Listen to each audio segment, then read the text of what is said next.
안녕하세요. 저는 경기도 화성에 사는 평범한 40대 남성입니다. 직업은 플랜트 엔지니어예요. 거창하게 들릴 수도 있지만 쉽게 말하면 공장 짓는 일입니다. 주로 해외에서 근무하는데 낮에는 모래바람 맞으며 철골 올리고 밤에는 숙소에서 라면 끓여 먹으며 고향에 대한 향수를 달래죠. 이런 제가 사연을 쓰게 된 건 얼마 전 힘들게 출장을 마치고 돌아와 마주친 믿기 힘든 현실 때문입니다. 마누라 놀라게 해줄 생각에 일정 앞당겨서 몰래 들어왔는데 정작 너무 놀라 기함한 건 바로 저였답니다. 설레는 마음으로 고국 땅을 밟은 저에게 대체 어떤 일이 펼쳐졌는지 지금부터 그날의 이야기를 시작해 보겠습니다. 제가 중동 사막 한가운데서 가족을 떠올리며 버틴 시간은 꼬박 1년이었어요. 새벽에 일어나서 안전모 쓰고 현장에 나가면 해가 중천이 뜰 때쯤 기온이 50도 가까이 올라갑니다. 점심은 컨테이너 식당에서 카레 아니면 볶음밥, 저녁에는 숙소에서 컵라면 하나 끓여 먹고 쓰러지듯 잠드는 게 일과였어요. 그래도 견딜 수 있었던 건 딱 한 가지 이유였습니다. 바로 통장에 찍히는 숫자였죠. 저는 매달 아내에게 두둑한 목돈을 보내고 자랑스러운 목소리로 연락했어요. 여보, 이번 달 월급도 보냈어. 준혁이도 군대 가고 당신 혼자 있으니 생활비 많이 안 들지? 그럼 아파트 대출 먼저 갚고 나머지는 좀 모아놔. 그러면 아내는 항상 미안한 말투로 대답했어요. 알았어, 걱정하지 마. 당신이 얼마나 힘들게 일하는지 뻔히 아는데 나도 이 돈 한 푼도 허투루 쓰지 않고 대출 정리하고 잘 모아둘게. 이번 달도 고생 많았어. 제가 출국할 때 남아있던 대출은 1년이면 충분히 다 갚을 수 있는 금액이었습니다. 거기다 그 프로젝트는 공기 단축 보너스가 따로 나와 그 돈까지 합치면 꽤 큰 돈을 마련할 수 있었죠. 사막에서 모래바람 맞으면서 밤마다 제가 생각한 건 상가였어요. 악착같이 모은 돈으로 역세권의 작은 상가 하나 알아봐서 월세 받으면서 노후 준비 시작하는 그림을 그린 거죠. 쉰이 넘으면 체력이 확 떨어질 텐데 언제까지 해외 현장을 뛰어다닐 순 없으니까요. 아들 녀석 제대하면 등록금에 취업 준비 뒷바라지도 해줘야 하고 그러다 보면 곧 결혼도 한다고 할 텐데 그때 번듯한 전셋집이라도 얻어주려면 여유 부릴 틈이 없었어요. 하지만 그런 일 말고도 저에겐 오랜 시간 꿈꿔온 작은 바람이 하나 있었습니다. 퇴직하면 마누라랑 크루즈 여행 한번 해야지. 평생 집 비우는 남편 때문에 젊은 시절 독서 공방하면서도 애 잘 키워주고 알뜰하게 살림 늘려준 보답은 해줘야 해. 그런 생각으로 힘든 1년을 버텼죠. 헌데 모두가 한마음으로 열심히 일한 덕에 프로젝트가 예정보다 열흘이나 일찍 마무리됐습니다. 모든 직원이 집에 일찍 돌아갈 생각에 기쁨을 감추지 못했죠. 그래서 저는 흐뭇한 얼굴로 직원들을 향해 말했습니다. 모두 고생 많았어요. 마무리 잘 되는 것만 확인하고 다들 일정 앞당겨 귀국하라는 본사 지시가 떨어졌어요. 가서 일주일 푹 쉬고 출근은 그 다음에 하라네요. 얼른 우리 다 같이 여우 같은 마누라 보러 갑시다. 그 말에 현장에 있던 직원들이 일제히 환호성을 질렀고 서로서로 등을 두드려주며 함께 기쁨을 나눴습니다. 그리고 저마다 신이 나서 가족들에게 연락했죠. 하지만 전 일부러 아내한테 따로 연락하지 않았습니다. 그냥 말없이 가서 깜짝 놀라게 해주고 싶었거든요. 빈집에서 쓸쓸히 지내던 마누라가 현관문 열었는데 내가 서 있으면 얼마나 좋아하겠어. 그 장면을 상상하니 비행기 안에서부터 입꼬리가 올라갔습니다. 면세점에서 아내가 좋아하는 향수도 하나 샀죠. 비싼 건 아니지만 마음이 중요한 거니까요. 옆좌석에 앉은 동료가 웃으며 한마디 했습니다. 형은 항상 형수부터 챙겨. 아직도 신혼 같네? 야, 나이 먹으면 자식이고 뭐고 마누라가 최고인 거야. 애 떠난 빈둥지에 남아서 같이 늙어갈 사람인데 이 정도는 해야지. 난 애들 주려고 유명하다는 초콜릿만 샀는데 한국 가서라도 마누라 선물 하나 사서 가야겠네. 바가지 안 긁히려면. 그런 말을 나누며 함께 웃었습니다. 그땐 정말 행복했어요. 고생한 만큼 앞으론 좋은 일만 있을 거라고 철석같이 믿었거든요. 얼마 후 인천공항에 내리니까 공기부터 다르더라고요. 그래서 고국의 향기를 마음껏 깊게 들이마시며 리무진 버스 타고 집 근처 정류장에 내려서 아파트 단지로 걸어 들어갔습니다. 그때 심장이 얼마나 두근거렸는지 모릅니다. 1년 만에 만나는 아내가 놀랄 모습을 상상하니 절로 콧노래가 흘러나왔죠. 저는 발걸음을 재촉해 엘리베이터를 탔어요. 그리고 드디어 집 앞에 서서 떨리는 마음으로 비밀번호를 눌렀죠. 비밀번호는 결혼기념일 4자리였어요. 헌데 그때부터 일이 이상하게 돌아가더군요. 문이 열리는 대신 번호가 틀렸음을 알려주는 경보음만 울린 겁니다. 삐삐삐. 귀를 찌르는 소리와 함께 빨간불이 들어왔어요. 내가 잘못 눌렀나? 그래서 신중하게 번호를 다시 눌렀습니다. 하지만 결과는 같았어요. 삐삐삐. 또 빨간불이었죠. 3번째, 4번째도 마찬가지였습니다. 그제야 아차 싶더라고요. 이 사람이 혼자 있으려니 무서워서 비밀번호를 바꿨구나. 그래서 흥은 좀 깨졌지만 어쩔 수 없이 아내에게 전화하려고 주머니에서 핸드폰을 꺼냈죠. 그런데 마침 그때 옆집에서 사람이 나오더라고요. 제 또래 중년 여자였는데 저를 유심히 바라보더니 이상한 표정을 지으며 물었어요.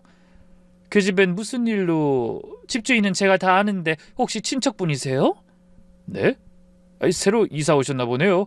전 이 집에 사는 사람이에요. 출장 갔다 오랜만에 왔더니 비밀번호가 안 맞아서요. 헌데 그런 제 말을 들은 여자의 눈이 커졌습니다. 저도 이사 온 지 반년밖에 안 됐지만 그 집도 지난달에 주인이 바뀌었어요. 거기 사시던 분은 집 팔고 나가셨는데? 순간적으로 잠깐 멍해졌어요. 제가 무슨 말을 들은 건지 이해가 안 되더라고요. 네? 뭐라고요? 집을 팔아요? 그게 정말이에요? 분명해요. 한 달 전에 이사 오신 분이 매매로 집 사서 왔다고 했거든요. 자기 첫 집이라고 이웃에 떡까지 돌렸는걸요. 머리가 하얘지는 기분이었습니다. 옆에서 이웃 여자가 뭐라고 더 떠드는 것 같았지만 제 귀에는 아무것도 들리지 않았죠. 일단 아내한테 전화를 걸어봐야 하는데 어찌나 놀랐는지 손이 떨려서 번호를 제대로 누르기도 힘들었어요. 어렵게 전화가 연결돼 신호음이 울렸습니다. 1번, 2번, 3번. 신호음이 길어질수록 입술이 바짝 마르는 기분이었어요. 마누라 제발 전화 좀 받아라. 그러다 5번째 신호음이 끝나고 드디어 아내의 목소리가 들렸습니다. 여보? 이 시간에 어떻게 전화했어? 하지만 전 마음이 급해 인사고 뭐고 바로 본론을 꺼냈어요. 나 한국이야. 지금 집 앞인데 이사 갔다니 이게 무슨 일이야? 뭐? 한국? 지금? 아내 목소리가 갑자기 확 커졌습니다. 완전히 당황한 기색이었죠. 숨소리가 거칠어지더니 말까지 더듬기 시작하더군요. 아니 왜 연락도 없이 어떻게 온 거야? 아예 돌아온 거야? 저는 끓어오르는 화를 억누르며 대답했어요. 그래, 당신 놀라게 해주려고 일정 앞당겨서 왔지. 근데 지금 그게 중요한 게 아니잖아. 옆집 아줌마가 우리 집이 팔리고 누가 이사 왔다는데 이게 무슨 소리야? 문이 안 열려서 내가 얼마나 놀랐는지 알아? 순간 전화기 너머로 정적이 흘렀습니다. 조금 전까지 허둥대던 목소리가 뚝 끊기고 참을 수 없는 침묵만 이어졌죠. 그리 긴 시간은 아니었을 텐데 저에겐 한참처럼 느껴졌습니다. 그러더니 아내가 한숨을 길게 내쉬며 갑자기 차분해진 목소리로 입을 열었어요. 할 얘기가 있어. 일단 엄마네로 와. 엄마네? 처갔지? 아니 지금 거길 왜 가? 장모님 만나는 게 중요한 게 아니잖아. 우리 집이 어떻게 된 건지 그거부터 말하라니까? 오면 말할게. 전화로는 안 돼. 그러더니 일방적으로 전화가 끊겼습니다. 저는 한참을 그대로 이제는 남의 집이 됐다는 아파트 현관문 앞에 서 있었어요. 손에는 아내에게 줄 면세점 봉투를 든 채로 넋이 반쯤 나가서요. 행복에 겨워 돌아온 집 앞에서 쫓겨난 사람처럼 멍하니 서 있는 꼴이라니. 제가 생각해도 가관이었습니다. 그러다 퍼뜩 정신을 차리고 발걸음을 돌렸어요. 어쨌든 아내를 만나야 그 모든 상황에 대해 들을 수 있을 것 같더라고요. 하지만 처갓집으로 가는 택시 안에서 제 머릿속은 엉망이었습니다. 설마 집을 판 건 아니겠지? 그래, 그럴 리가 없어. 애엄마가 나한테 한마디 상의도 없이 그런 짓을 저지를 사람은 아니지. 옆집 여자가 뭔가 착각한 거야. 흥분하지 말고 가서 확인하자. 그렇게 저 자신을 타이르려고 노력했어요. 하지만 주먹진 손에 땀이 흐르는 건 어쩔 수 없더군요. 그런데 처갓집 골목 앞에 내리자 근처에 PC방이라고 쓰인 간판이 눈에 들어왔어요. 저는 혹시나 하는 마음으로 PC방에 들어가 자리를 잡고 서둘러 인터넷에 접속했습니다. 세상이 좋아져 인터넷으로 등기부 등본을 확인하는데 3초도 안 걸리거든요. 저는 떨리는 마음을 다스리며 천천히 저희 아파트 주소를 쳤어요.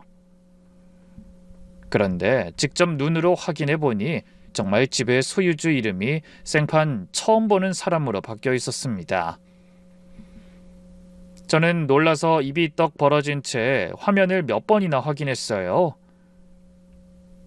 정신이 아찔해지는 것 같아 PC방 의자에 등을 기대고 천장을 올려다봤습니다. 형광등이 지직거리는 소리가 귀에서 윙윙거리고 옆자리에서 게임하는 학생들의 키득거리는 웃음소리가 점점 멀어졌죠.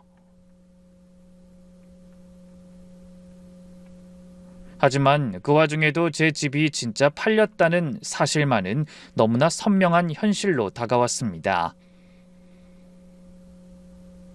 젊음을 해외 현장에 바치고 피땀 흘려 번 돈으로 마련한 집이 제가 없는 사이에 남의 것이 되어버린 겁니다. 그때 머릿속으로 한 가지 작은 희망의 빛이 떠올랐어요. 혹시 더 좋은 매물이 나와서 급하게 다른 집으로 갈아탄 건가? 나한테 말할 시간이 없어서 나중에 말하려고 한 거 아니야?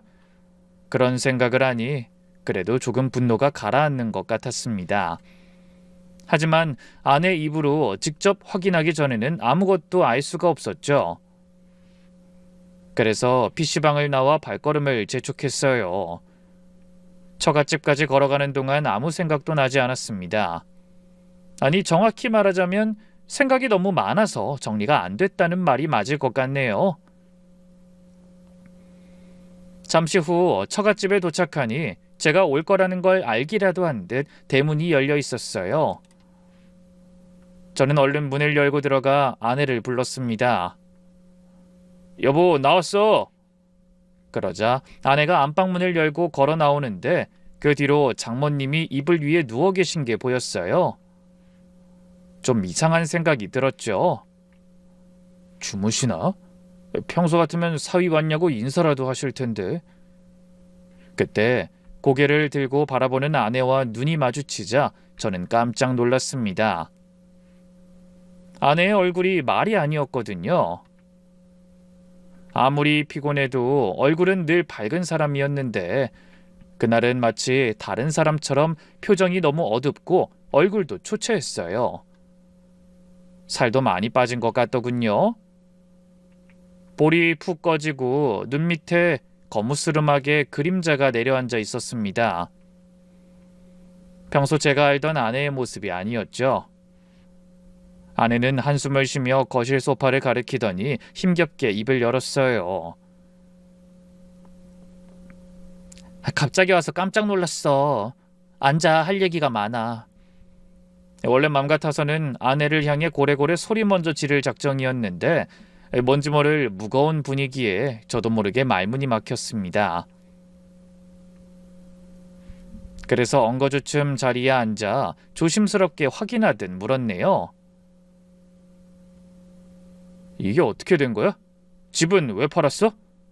혹시 더 큰 평수로 갈아탄 거야? 하지만 아내는 입술을 깨물며 고개를 가로저었어요. 제 마지막 희망이 와르르 무너지는 순간이었죠. 저는 눈을 크게 뜨고 다시 한번 물었습니다. 아니야? 그럼 집을 왜 판 건데? 그것도 나한테 한마디 말도 없이. 도대체 무슨 생각인 거야? 미안해.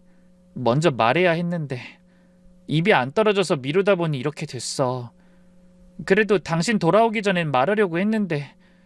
답답하게 빙빙 돌리는 아내의 말을 듣다 전 결국 언성을 높이고 말았습니다. 그런 얘긴 필요 없으니 빨리 묻는 말이나 대답해. 도대체 왜 집을 판 거야? 그 돈은 다 어디 있고? 설마 사기라도 당한 것 아니지? 그러자 다시 한번 깊은 한숨을 내쉬던 아내가 전혀 예상치 못한 말을 꺼내놨어요. 이제부터 엄마랑 같이 살기로 했어. 순간 저는 귀를 의심했습니다. 자기 마음대로 집을 팔아먹은 것도 모자라 아무 설명도 없이 처갓집에 살겠다고 통보하다니. 어이가 없더라고요. 뭐? 누구 맘대로? 저도 모르게 목소리가 너무 커졌습니다. 아내가 움찔하는 게 느껴졌지만 이미 있는 대로 화가 나 멈출 수가 없었어요. 장모님이랑 살고 싶어서 그런 거면 그냥 전세를 놨어도 됐잖아. 근데 집을 넓혀 이사한 것도 아니고 그냥 장모님 모시고 싶어서 집을 팔았다고? 일을 이렇게 만들어 놓고 한다는 소리가 이제 여기서 살겠다는 통보야? 당신 뭐 잘못 먹었어? 그 말에 아내가 눈물을 글썽이며 고개를 숙인 채 말했습니다. 나도 얘기하고 싶었어. 근데 당신 현장에서 위험하게 일하는데 신경 쓰게 하고 싶지 않았다고. 그렇다고 당신이 돌아오기를 기다리기엔 시간이 너무 촉박했어. 너무 급한 일이었단 말이야. 급한 일? 그러니까 그게 뭐냐고. 내 동의를 기다릴 틈도 없이 그렇게 급하게 집을 팔아먹은 이유가 뭔데? 당장 애가 휴가라도 나오면 어디로 가라고 이런 짓을 벌인 거야? 그런데 다음 순간 울먹이던 아내가 아예 크게 울음을 터뜨리며 생각지도 못한 말을 했습니다. 나도 어쩔 수가 없었어. 엄마가 많이 아프단 말이야. 장녀인 내가 옆에서 돌봐드려야 해. 장녀. 그 단어가 귀에 날아와 박히는 기분이었어요. 아내는 평소에도 자기가 장녀라며 집안의 모든 일에 신경을 많이 쓰는 대한민국에서 둘째가라면 서러울 정도의 효녀였습니다. 그래서 그때부터는 저도 계속 화를 내지는 못했어요. 장모님이 편찮으시다며 우는 아내에게 계속 소리치기가 난처했던 거죠. 생각지도 못한 얘기를 들으니 정신이 없기도 했고요. 그래서 고개 숙인 아내를 향해 조심스럽게 물었습니다. 아프시다니? 어디가 아프신 건데? 뭐가 많이 안 좋은 거야? 췌장암이래. 그 세 글자에 마치 누군가 찬물을 끼얹은 듯 가슴속에서 끓어오르는 분노가 잠잠해졌어요. 췌장암. 그게 얼마나 무서운 병인지 저도 당연히 알고 있었죠. 저와 친하던 회사 선배 한 분과 집안 어르신 한 분도 그 병으로 돌아가셨거든요. 발견됐을 때는 이미 너무 늦어서 반년도 버티기 힘든 병이라고 들었던 기억이 났습니다. 저는 반사적으로 목소리를 높이며 소리쳤어요. 뭐? 췌장암? 어떻게 그런 일이... 언제? 몇 개인데? 아내는 떨리는 목소리로 눈물을 닦아내며 말했습니다. 몇 달 전에 알았는데 일반 항암으론 힘든가 봐. 중입자 치료라는 걸 받아야 그나마 가능성이 있다는데 그게 비용이 엄청나더라. 그래서 치료는 잘 됐어? 당신 설마 그래서 집을 판 거야? 그러자 갑자기 아내가 멈춰가던 눈물을 다시 흘리며 애처롭게 말했어요. 그럼 어떡해? 엄마가 돌아가실 수도 있는데. 나 혼자 결정한 건 당연히 잘못했어. 나도 알아. 근데 빨리 치료를 시작해야 하는 상황이라서 어쩔 수가 없었어. 다른 동생들 사정 당신도 알잖아. 다들 어렵게 사는 거. 그렇다고 나도 손 놓고 그냥 지켜만 볼 순 없잖아. 당신한테 정말 미안해. 아내가 울먹이며 무너져 내렸어요.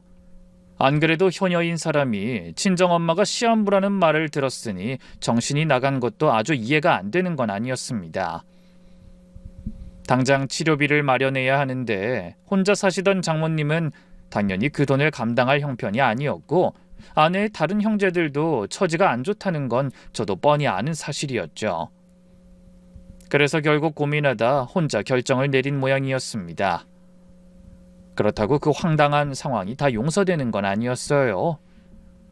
하지만 무너지듯 우는 아내를 보니 막무가내로 화만 낼 수도 없더라고요. 장모님이 정말 그렇게 위중한 상태라면 딸 입장에서 발등에 불이 떨어진 심정이었을 테니까요. 제가 아무리 화가 난다고 한들 사람 목숨이 달린 문제 앞에서 돈 타령만 할 순 없었습니다. 그래도 한 가진 분명히 짚고 넘어가야 했기에 목소리에 힘을 주어 단호하게 물었죠. 그래, 그 중입자 치료라는 거 엄청나게 비싸다는 건 나도 들어서 알아. 치료비는 그렇다고 치자. 장모님만 나아지신다면 그깟 치료비, 그래, 맞사위인 내가 될 수 있어. 그럼 아파트 판도는? 그 나머지 돈은 당신이 그냥 가지고 있는 거야? 한데 아내의 표정은 여전히 안 좋았어요. 눈을 내리깔고 입술만 달싹거리는데 뭔가 불길한 기운이 느껴졌습니다. 미영아, 대답해. 나머지 돈은 어디 있냐고? 그게 얼마나 남은 거야? 당연히 남은 돈은 잘 가지고 있는 거지?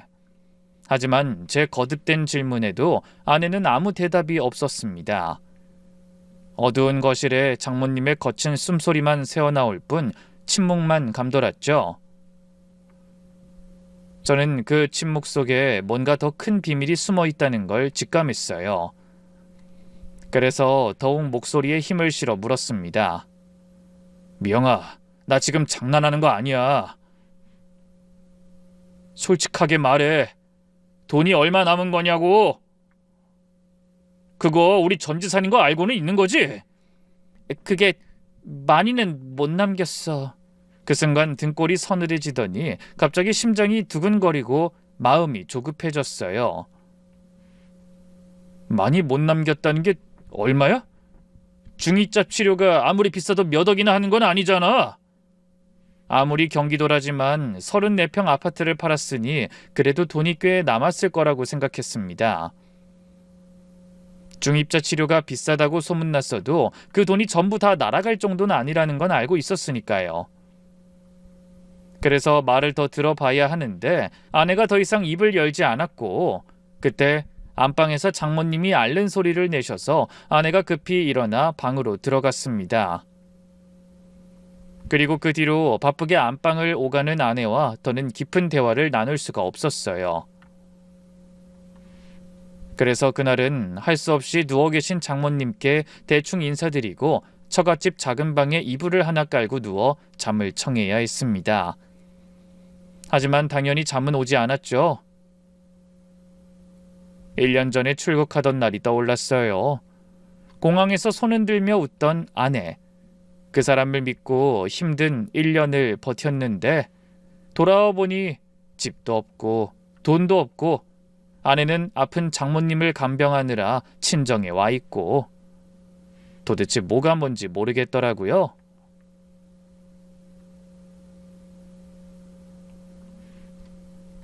내가 뭘 위해 그렇게 힘들게 땀 흘리며 일한 거지? 하는 허무한 생각만 들더군요. 그래도 한 가지 이 마음에 걸리는 건 있었습니다. 중입자 치료를 받으셨다고 하니 장모님의 상태가 좀 나아지시긴 한 건지 걱정이 되긴 했어요. 막말로 그렇게 비싼 치료를 받았는데 가능성은 있어야 보람이라도 있을 것 같더라고요. 그래서 뒤척이다 밖으로 나와 안방을 오가는 아내를 붙잡고 물었습니다. 그 장모님 치료는 어떻게 된 건데?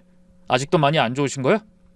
아까 보니까 혈색은 괜찮으신 것 같던데 살도 오히려 아픈 장모님보다 당신이 더 빠진 것 같고. 그 치료 경과는 좋아. 의사 선생님도 희망적으로 말씀하셨다고 하고 이제 나머지 치료 받으면서 관리만 잘하시면 된대. 그렇지 않았으면 지금쯤 엄마 어떻게 되셨을지.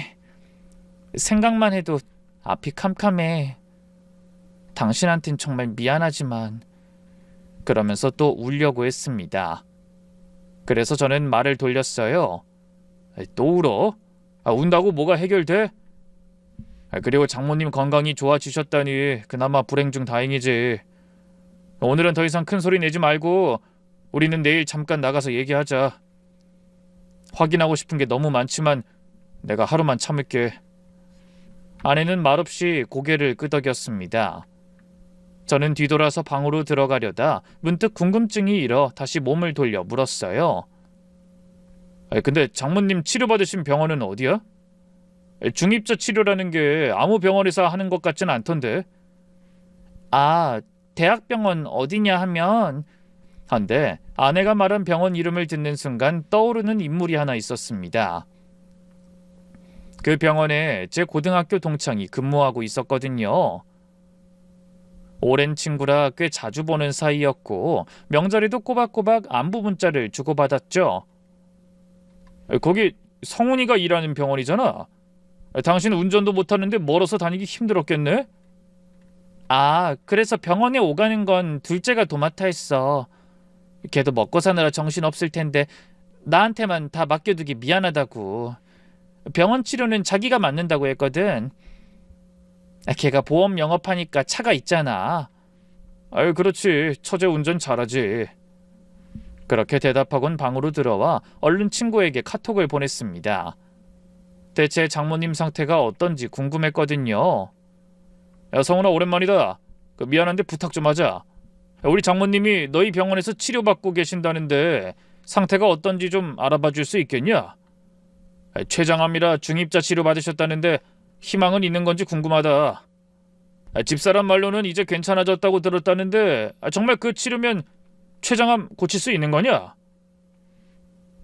그러고는 성함이랑 주민번호를 보냈어요. 당연히 환자의 개인정보는 노출할 수 없는 거지만 저는 사위이니 그 정도는 해줄 거라고 생각했죠. 새벽에 보낸 메시지인데 답은 다음날 오후까지도 오지 않았어요.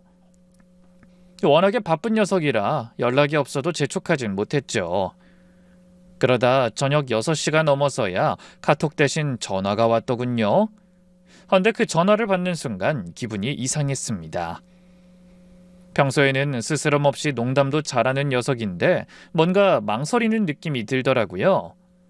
그러더니 차분한 목소리로 깜짝 놀랄 말을 건넸어요. 야, 정수야, 너희 장모님 차트 확인해봤는데 네가 뭘 잘못 알고 있는 것 같아. 뭐? 잘못 알다니? 그게 무슨 소리야? 분명히 우리 병원에서 중입자 치료 받으신 거 맞아? 얼마 전에 내원한 기록이 있긴 한데 그건 췌장암이 아니라. 저는 이어지는 친구의 말을 기다리며 저도 모르게 마른 침을 꿀꺽 삼켰습니다. 그러다 곧이어 기겁할 소리를 듣게 됐죠. 치질이야. 뭐? 치질? 그래. 치액으로 항문외과 외래 다니신 것밖에 다른 기록은 없더라. 그게 가장 최근이야. 몇 달 전.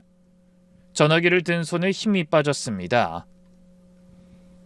다 죽어간다던 장모님의 병명이 다름 아닌 치질이라니 머리를 세게 얻어맞은 기분이었어요.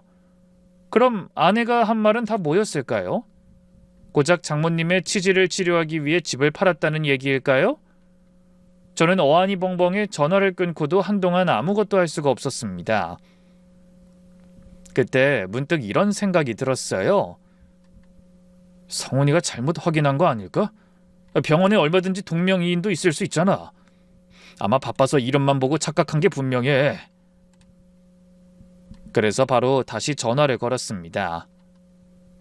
야, 성훈아, 혹시 동명이인은 아닐까? 이름이 같은 다른 분 차트를 본 거 아니냐고. 종수야, 주민번호까지 확인했어. 틀림없다. 너희 장모님 맞아. 중입자 치료가 아니라 췌장암으로 진료받은 기록 자체가 아예 없다니까. 야, 무슨 일인진 모르겠는데 좀 심각한 문제로 들리거든?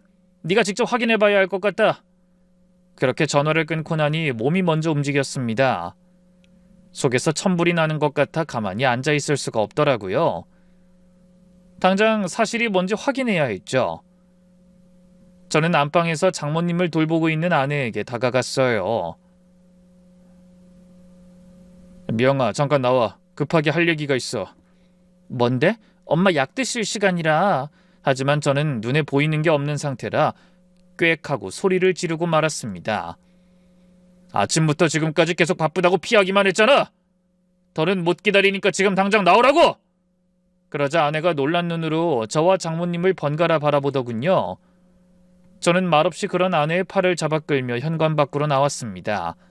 그리고 처갓집 골목 한편 사람 없는 곳에 서서 단도직입적으로 물었죠. 너 바른대로 말해. 장모님 치료비로 돈 썼다는 거 거짓말이지? 그 돈 다 어디다 썼어?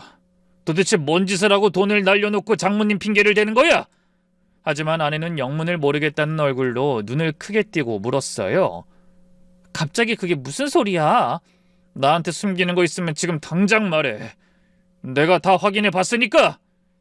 그 말에 아내는 역시나 뭔가 찔리는 표정이었어요. 얼굴이 새하얘지더니 입술만 파르르 떨었거든요. 하지만 저는 더 이상 기다려줄 여유가 없었죠. 빨리 말하라니까? 네가 이렇게 입 다물고 버틴다고 내가 그냥 넘어갈 것 같아? 당장 살집이 없어졌는데? 제가 눈을 부릅뜨며 압박하자 아내는 결국 한숨을 쉬며 입을 열었어요. 그게 엄마 치료비로 다 쓴 건 아니야. 그래도 걱정하지 마. 나중엔 전부 돌려받을 거니까. 도대체 누구한테 돌려받는다는 거야? 그리고 장모님 편찮으시다는 것도 다 거짓말이라는 거 내가 다 알게 됐다잖아. 내가 성훈이한테 방금 확인했어. 장모님 차트에 중입자 치료는커녕 췌장암 기록 자체가 없다던데? 제 말에 아내의 얼굴이 벌겋게 달아올랐어요. 아니야, 뭔가 착오가 있는 거야. 엄마가 얼마나 힘들어하셨는지 내가 봤어. 밥도 못 드시고 아파서 얼마나 힘들어하셨는데. 그때 제 머릿속에 한 가지 의문이 떠올랐습니다. 당신, 장모님이 병원에서 치료받는 걸 직접 본 적 있어? 병원에 같이 간 적은? 그건... 아내는 말을 멈추더니 심하게 흔들리는 눈동자로 저를 보며 말했어요. 엄마 병원엔 항상 둘째가 갔어. 난 집에서 엄마 간병에 집중하고 병원 오가는 건 자기가 맡겠다고. 의사 지시도 미정이가 다 전달해주고 서류도 미정이가 가져왔어. 나도 몇 번 따라는 가려고 했는데 엄마 병원 가신 동안이라도 좀 쉬라고 해서. 저는 초조한 마음으로 확인했습니다. 그래서 당신은 병원에 안 가봤다는 거야? 한 번도? 아내는 멍한 표정으로 고개를 끄덕였어요. 그럼 당신이 직접 병원에 가서 의사한테 장모님 상태를 들어본 적도 없었던 거야? 미정이랑 한 번은 상진이도 같이 갔었어. 뭐? 막내 처남이? 내가 미정이 혼자 가는 게 미안하고 치료 경과도 궁금해서 따라간다니까 상진이가 그럼 자기가 가겠다면서 휴가를 내더라고. 그리고 엄마도 집에서 매일 고생하는 나를 병원에까지 끌고 다니면서 힘들게 하고 싶지 않다고 해서. 아내는 말하다 말고 점점 목소리가 작아졌습니다. 그제야 자기도 뭔가 이상한 생각이 든 모양이었죠. 전 그런 아내를 바라보고 있기가 답답해서 소리를 지르고 말았어요. 야, 아무리 동생들이 말렸어도 어떻게 병원 한 번을 안 따라갔어? 그거 이상하다고 생각 안 했어? 엄마가 암으로 그 힘든 치료를 받는데 딸을 병원에 못 가보게 하는 게 정상이냐? 그것도 너희 식구들이 맨날 입에 달고 사는 것처럼 네가 장녀잖아. 적어도 의사를 한 번은 직접 만나봤어야지. 이게 어디 말이나 되는 소리야? 남들이 들으면 아무도 안 믿을 거다. 하지만 아내는 이 모든 사실을 인정하려 하지 않았어요. 아까 말했잖아. 내가 장녀로 고생하고 목돈도 내놓으니까 미안해서 배려해 준 거라고. 배려는 무슨... 네가 이렇게 친정 식구들한테 호구처럼 구니까 장모님이 가짜 병을 만들고 처제가 장단 맞춰서 너를 병원에 못 오게 한 거잖아. 걱정해주는 척 네 눈이랑 귀를 다 막아놓은 거라고. 아내는 온몸에 힘이 빠지는지 비틀거리며 벽이 기댔어요. 하지만 머리론 제 말이 맞는 것 같다고 느끼면서도 인정할 수가 없는지 계속 고개를 저으며 중얼거렸습니다. 아니야, 그럴 리가 없어. 엄마랑 동생들이 왜 그런 짓을... 아내는 불안한 눈으로 저를 바라봤지만 저는 이미 마음을 굳힌 상태였어요. 진실이 뭔지 그날 꼭 끝을 봐야겠다고요. 그래서 성큼성큼 걸어 처가로 돌아와 장모님이 누워 계신 안방을 바라보니 여전히 힘없는 모습으로 이불을 턱까지 끌어올리고 누워 계셨습니다. 저는 이를 악물며 아내에게 말했어요. 처남이랑 저지한테 연락해서 당장 여기로 다 모이라고 해. 갑자기 왜? 아내는 떨리는 목소리로 물었지만 전 단호하게 대답했습니다. 내가 할 말 있으니까 그렇지. 장모님이 편찮으시다는데 이 집 맞사위로서 앞으로 어떻게 할지 의논하고 싶어서 그런다고 다들 모이라고 해. 그렇게 말하니 아내도 딱히 거절할 명분이 없었나 봅니다. 그래서 거의 울음을 터뜨릴 것 같은 표정으로 처남과 처제에게 연락을 돌렸고 1시간쯤 지나자 막내 처남이 먼저 도착했더군요. 처남은 늘 그랬던 것처럼 능글맞은 웃음을 지으며 악수를 청했죠. 아이고 매형, 오랜만이네요. 그동안 고생 많이 하셨죠? 살이 많이 빠지셨네 우리 매형. 저는 억지로 얼굴을 펴고 인사했습니다. 그래 오랜만이네. 그 뒤로 처제 부부도 도착해 거실에 모두 둘러앉았어요. 장모님도 아내의 부축을 받으며 안방에서 겨우 나오셨습니다. 저는 당연히 췌장암이 거짓말이라는 걸 알았지만 일단 모르는 척 가만히 바라보기만 했어요. 장모님은 여전히 기운 없는 표정으로 소파에 기대 앉으시더군요. 그냥 보기에는 영락없이 죽을 날 받아놓은 중환자처럼 행동하셨죠. 처남이 그런 장모님 옆에 앉으며 걱정스러운 목소리로 말했어요. 엄마, 오늘 좀 어때요? 안색은 괜찮아 보이시는데? 치료 효과가 좋다더니 이제 기운 차리시는 건가 봐. 그 말에 처제도 맞장구를 쳤죠.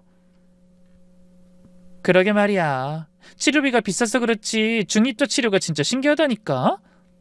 이제 암 못 고친다는 말도 다 옛말인가 봐. 이대로만 잘 관리하면 엄마 정말 장수하실 수 있을 것 같아. 저는 그 광경을 가만히 지켜봤습니다. 하나같이 장모님을 향해 자식들의 효심이 넘쳐 흐르는 아름다운 장면이었죠. 보통 때 같으면 저도 감동했을지 모를 일이었네요. 하지만 그날의 저는 달랐습니다. 이 인간들이 다들 영화배우 뺨치는구만. 그래 좋다. 너희가 어디까지 쇼를 하는지 내가 지켜봐 주마.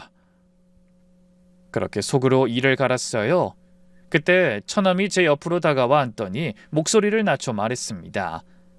매형, 그동안 정말 고생 많았어요. 매형도 이제 다 아셨겠지만 그 아파트 덕에 우리 엄마가 치료 잘 받고 이 정도라도 건강 회복하실 수 있었던 거예요. 이제 조금만 더 노력하면 예전 모습으로도 돌아갈 수 있을 것 같아요.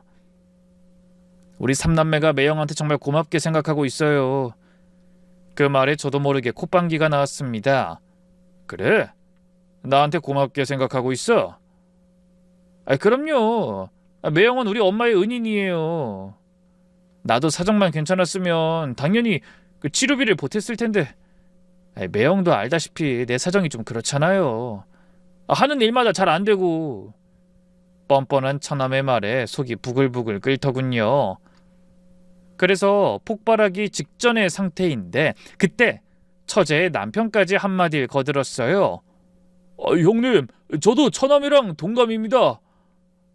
정말 감사드려요. 저도 사업만 불같이 일어나면 형님 은혜 한 번에 다 갚을 날이 올 거예요. 그 말에 저는 더 이상 참지 못하고 자리에서 벌떡 일어났어요. 그 바람에 거실에 있던 사람들의 시선이 전부 저한테 쏠렸죠. 하지만 저는 동요하지 않고 장모님을 똑바로 바라보며 입을 열었습니다. 장모님, 그동안 고생 많이 하셨죠? 그래도 치료 경과가 좋으시다니 정말 다행이네요. 아이고 그래. 내가 우리 맞사위 덕에 황천길 안 건너고 이렇게 목숨을 부지했지 뭔가. 정말 고맙네. 그래도 아직 몸이 아주 예전 같진 않아. 이 나이에 큰 병을 앓고 나니 많이 축난 것 같네. 장모님이 한숨을 쉬며 말씀하셨습니다. 처남이 옆에서 고개를 끄덕이며 안타까운 얼굴로 말했죠. 에이, 감기 앓은 것도 아니고 암을 이겨내신 건데 당연히 아직 힘들죠. 그러니까 무리하지 말아요, 엄마. 저는 그 모습을 가만히 지켜보다 또렷한 목소리로 딱 한마디를 했습니다. 하지만 그 말을 듣고 놀란 사람들의 표정은 정말 가관이었죠. 장모님, 치질로는 사람 안 죽습니다. 순간 집안의 공기가 차갑게 얼어붙고 감히 아무도 입을 열지 못했습니다. 그 와중에 장모님의 표정이 단박에 딱딱하게 굳는 걸 저는 놓치지 않았어요. 처남의 능글맞던 웃음기도 싹 사라졌고 처제는 자기 남편의 얼굴만 쳐다보고 있었죠. 그때 침묵을 깨고 먼저 반응한 건 아내였어요. 여보, 지금 무슨 소리라는 거야? 치질이라니. 미영아, 내가 어제 성훈이한테 다 확인했어. 장모님은 그 병원에서 췌장암 치료를 받으신 적이 없어. 중입자고 항암이고 기록 자체가 없다고. 장모님이 그 병원에서 치료받은 건 치질이 전부란 말이야. 순간적으로 아내의 얼굴이 사색이 되었습니다. 그게 무슨 말도 안 되는 소리야. 그럼 엄마가 죽을 병이라고 거짓말이라도 하셨다는 거야? 그래, 나도 처음엔 믿기지 않았어. 그래서 2번이나 확인했다고. 주민번호까지 대조해가면서. 근데 확실해. 확신에 찬 제 얼굴을 보던 아내가 고개를 돌려 장모님을 바라보더니 떨리는 목소리로 물었어요. 엄마, 이게 어떻게 된 거야? 이 사람이 뭔가 잘못 알고 있는 거지? 하지만 장모님은 시선을 피하며 동문서답만 했습니다. 아이고, 내가 약 먹을 시간이 지나서 그런가 갑자기 힘들구나. 미정아, 어서 나 약 좀 다오. 그 모습을 보는 순간 저는 분노를 참지 못하고 소리치고 말았어요. 장모님 적당히 하세요. 치질로 죽는 소리 그만하시고 이제 저한테 대답해 주셔야죠. 아파트 판도는 다 어디로 간 겁니까? 이 사람은 누구를 그렇게 지키려고 하는지 제대로 대답을 못하는데 설마 치질 치료비에 몇 억이 들었다고 하실 생각은 아니시죠? 그래도 장모님이 계속 입을 다물고 계시길래 저는 아내를 바라보며 냉정하게 물었습니다. 아내가 손을 사시나무 떨듯 떨고 있는 게 느껴지더군요. 미영아, 더 이상 나 속일 생각하지 말고 지금이라도 다 말해. 하지도 않은 치료비로 나간 돈은 그렇다 치고 그럼 나머지는 어딨어? 어제부터 내내 당신은 대답을 못하고 있잖아. 지금이라도 솔직하게 말해줘. 나 당신 원망하려는 거 아니야. 뭐가 어떻게 돌아간 건지 알아야 수습이라도 하지. 결국 아내는 눈물을 쏟으며 입을 열었습니다. 듣고 보니 참 기가 막히더라고요. 시작은 엄마였어. 당신이 출국하고 몇 달 뒤에 여기 왔는데 엄마가 병원 약을 드시더라고. 내가 놀라서 물었더니 아무것도 아니라고 신경 쓰지 말라는 거야. 근데 그렇다고 어떻게 내가 신경을 안 써? 그래서 계속 물었더니 엄마가 울면서 암 진단을 받았다고 고백하더라. 내가 못 믿겠다고 하니까 진단서까지 보여주셨어. 사건의 모든 발단은 장모님이었더군요. 물론 아내가 봤다는 그 진단서 역시 엉터리였던 게 분명했죠. 당연히 효녀인 아내는 완전히 무너졌을 겁니다. 그런데 장모님의 황당한 만행은 그때부터가 시작이었어요. 큰딸이 울면서 어떻게든 해서 병을 고쳐드리겠다고 매달리니까 처음에는 중입자 치료비만 대달라고 하더니 시간이 지나며 하나씩 다른 자식들의 사정까지 꺼내놓기 시작한 겁니다. 아내는 손등으로 눈물을 닦으며 계속 말했어요. 내가 고민하다 중입자 치료비 때문에 집을 전세 놓고 여기 들어오겠다고 하니까 그럴 거면 차라리 집을 팔아서 막내도 좀 도와달라고 하셨어. 취직이 안 된다고 치킨집을 열었는데 그것도 망하고 어떻게든 버텨보려고 사채까지 끌었었다 이자만 눈덩이처럼 불어났다고. 엄마가 막내 아들 고생하는 거 보니 비싼 돈 들여서 치료받아봐야 나을 것 같지도 않다고 하셔서. 너무 황당해서 말문이 막혔습니다. 하지만 장모님의 요구는 거기서 끝이 아니었더군요. 아내가 고개를 들어 처제를 바라보며 말했어요. 그맘때 미정이가 남편이 술 먹고 사람을 때려서 합의금을 물어줘야 하는데 그 돈이 없다고 울면서 찾아왔어. 가뜩이나 아픈 엄마가 그 일로 고민하는 걸 보니까 가만히 있을 수가 없었어. 어차피 집은 팔았고 나중에 애들이 다 갚는다고 했으니까 그 말만 믿고 돈을 빌려준 거야. 저는 어이가 없어 코웃음이 다 나왔습니다. 그러니까 피땀 흘려 마련한 내 아파트를 당신 동생들 사고친 거 수습하느라 다 날렸다는 말이네? 하지만 아내는 아직도 정신을 못 차렸는지 뜬구름 잡는 소리만 했죠. 난리다니. 애들이 상황만 좋아지면 다 갚겠다고 약속했어. 걱정하지 마. 저는 답답한 마음에 아내를 바라보며 소리쳤어요. 야, 이 맹추 같은 여자야. 이게 장모님이랑 당신 동생들이 다 짜고 친 고스톱이라는 걸 왜 몰라? 애초에 아프지도 않은 장모님이 암이라고 거짓말해서 우리 아파트를 팔게 한 것부터가 시작이었다고? 당신 손에 돈이 있다는 핑계로 야금야금 빼가려고 효녀인 당신이 장모님 시한부라는 말 듣고 충격받을 거 이용한 거란 말이야.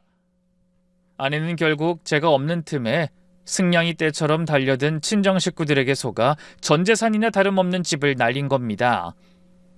물론 아내도 고민은 했다고 합니다.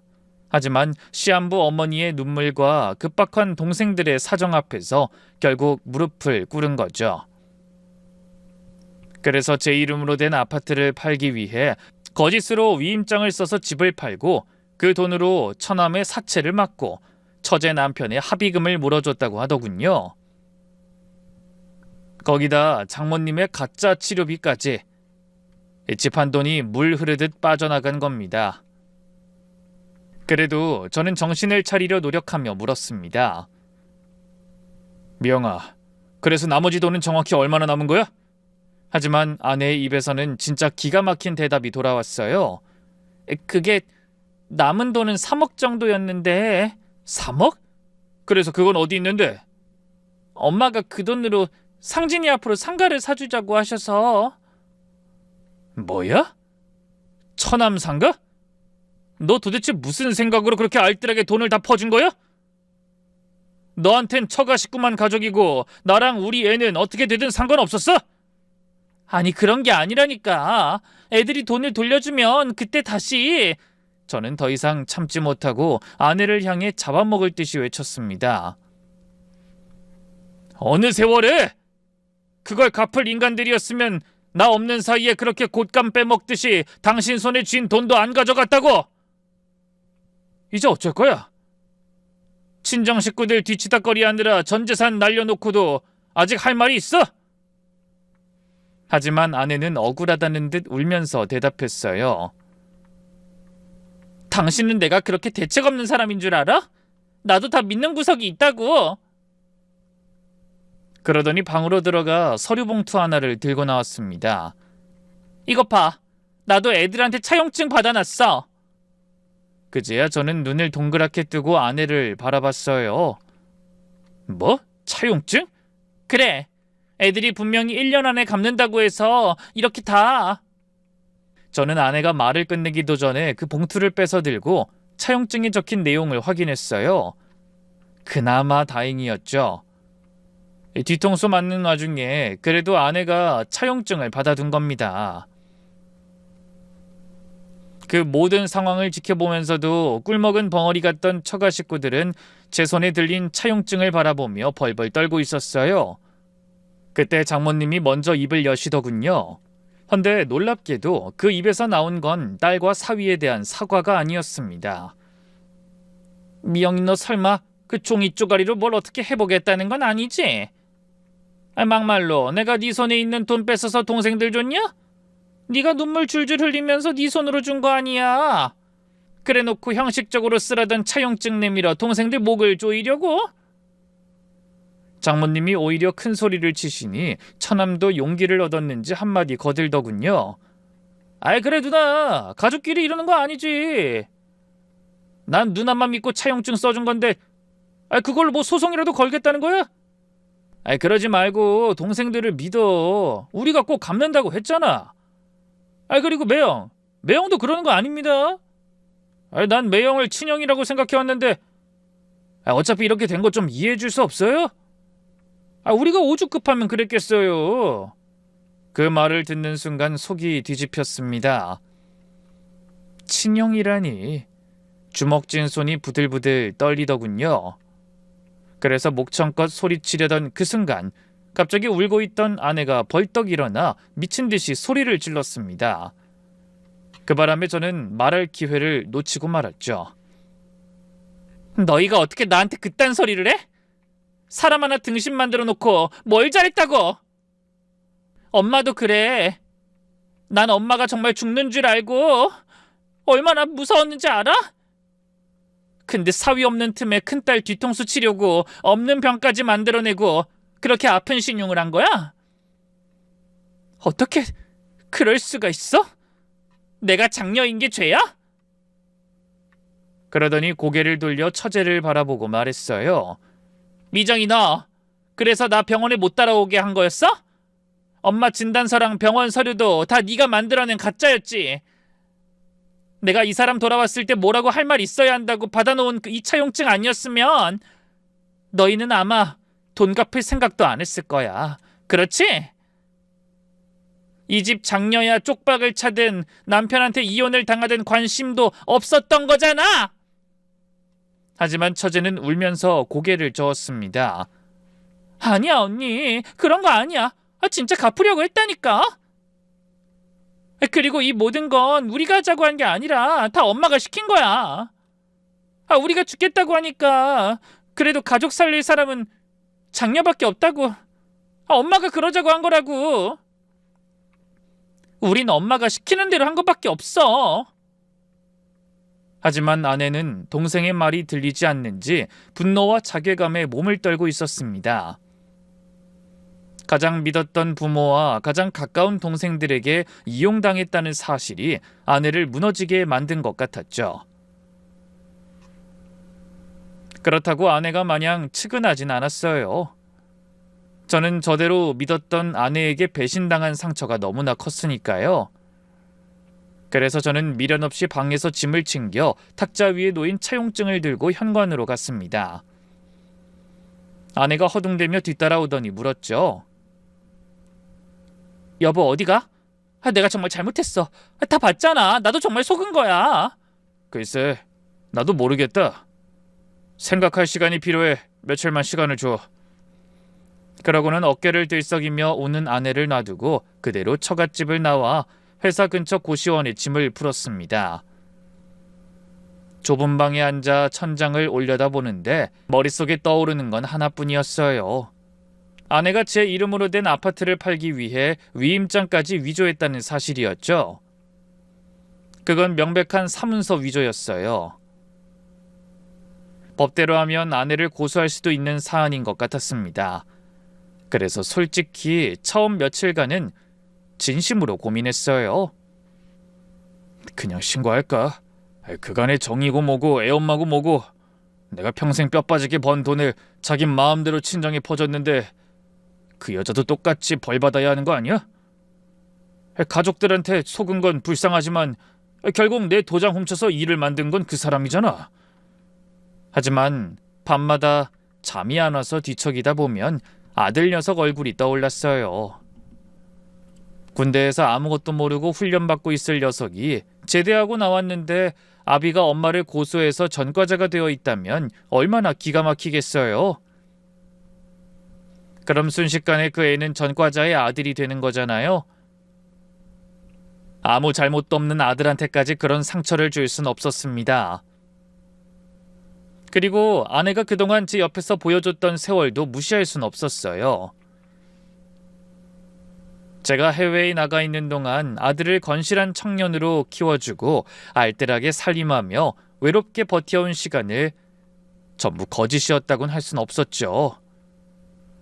물론 바보처럼 속은 건 잘못이지만 처음부터 저를 등쳐먹으려고 한 건 아니니까요.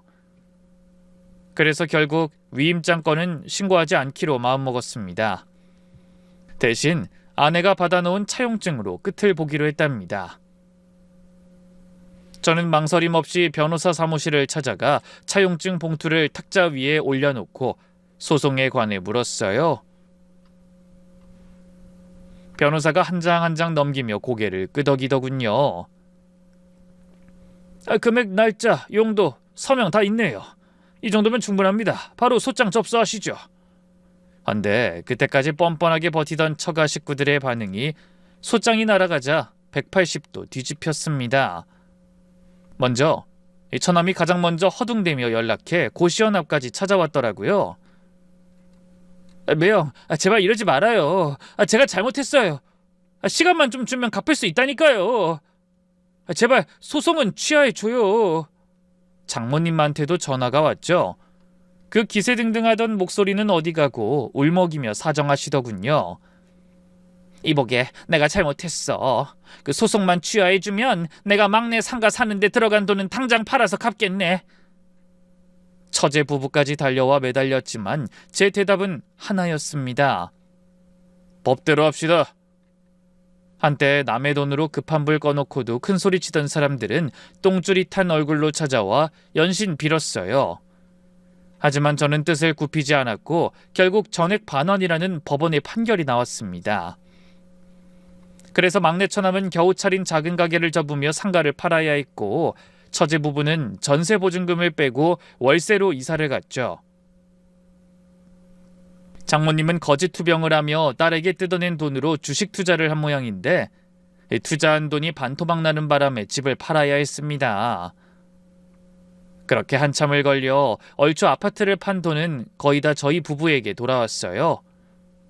하지만 그렇다고 제가 뛸 듯이 기쁜 것도 아내와 처가 식구들에게 받은 상처가 사라지는 것도 아니었습니다.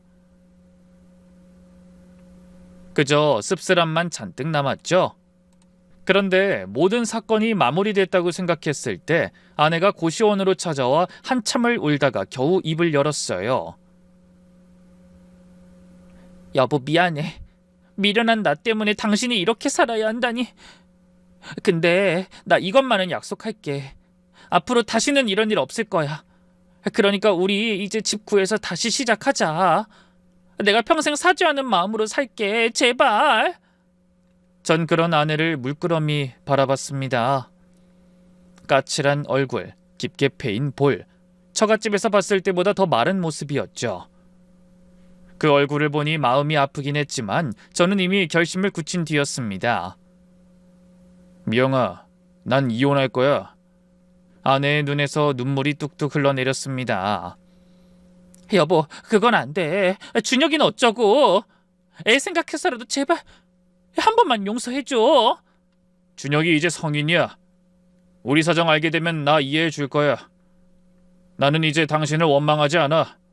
물론 잘못한 건 나유라면 끝이 없지만 결과적으로 당신이 받아놓은 차용증 덕에 돈도 거의 다 찾았으니까. 그럼 왜? 당신도 알잖아. 나도 속은 거야. 피해자라고. 그래, 알아. 당신도 속은 거지. 저는 진심으로 고개를 끄덕였습니다.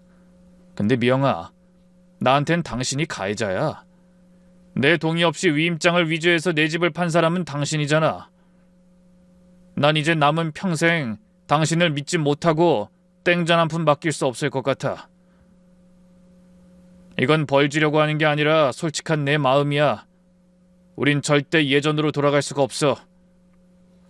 그리고 이혼 서류를 내밀자 아내는 한참을 울다 결국 떨리는 손으로 서류에 서명했습니다. 그렇게 저는 부록이 훌쩍 넘은 나이에 다시 혼자가 되었어요. 꿈꾸던 아내와의 크루즈 여행은 못 가게 됐지만 어쩌겠습니까? 이제라도 다시 힘을 내고 저를 위한 인생을 시작해야죠. 다행히 듬직한 아들도 이런 저의 선택을 응원해 주더군요. 부디 오늘 사연을 함께 하신 여러분도 저에게 매정하다는 손가락질 대신 따뜻한 격려의 한 말씀 남겨주시면 큰 힘이 될 것 같네요. 그럼 긴 사연에 함께 해주신 분들께 감사드리며 저는 이만 인사드리겠습니다. 얼어붙은 땅이 녹고 봄이 오듯 여러분의 가슴에도 따뜻한 기쁨이 충만하시길 기원하겠습니다.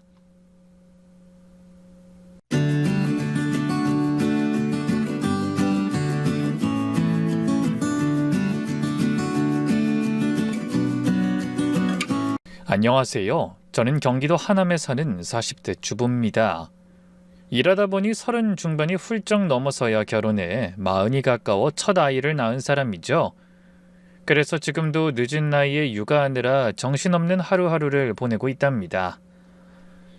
저와 남편은 좀 특별한 인연으로 만난 사이예요.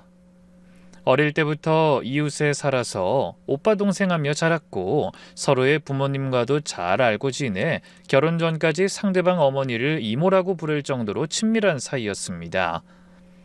그래서 결혼 6년 차라고 해도 실은 거의 평생을 보아온 거나 다름없는 사이죠. 그렇게 오래 알고 지냈으니 서로의 집안에 대해 속속들이 잘 안다고 생각했는데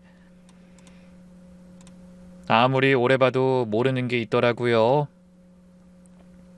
제가 너무나 잘 안다고 믿었던 가족 안에서 그런 생각지 못한 일이 일어날 줄은 꿈에도 몰랐거든요. 살다 보니 그런 것 같아요. 각자 집안마다 유독 속썩이는 사람이 한 명쯤 있더라고요. 겉으론 멀쩡한 것 같은데 연신 사고만 치고 다녀 가족들한테 민폐 끼치는 사람 말입니다. 불행하게 저희 집안에도 그런 사람이 하나 있었어요. 오늘 저는 바로 그런 사람 때문에 겪어야 했던 환장할 이야기를 들려드리고 싶어 이 사연을 보내게 됐습니다. 사건은 어느 조용한 평일 오전에 시작됐어요. 저는 아이를 어린이집에 보낸 뒤 설거지를 끝내놓고 급하게 친정으로 발길을 돌렸습니다. 원래 그럴 예정은 아니었는데 아침에 친정엄마한테 전화했더니 목소리가 영 이상하신 거예요. 평소 엄마는 제가 전화하면 항상 밝게 인사하던 분이셨거든요. 그런데 그날은 뭔가 기운이 없으셨어요.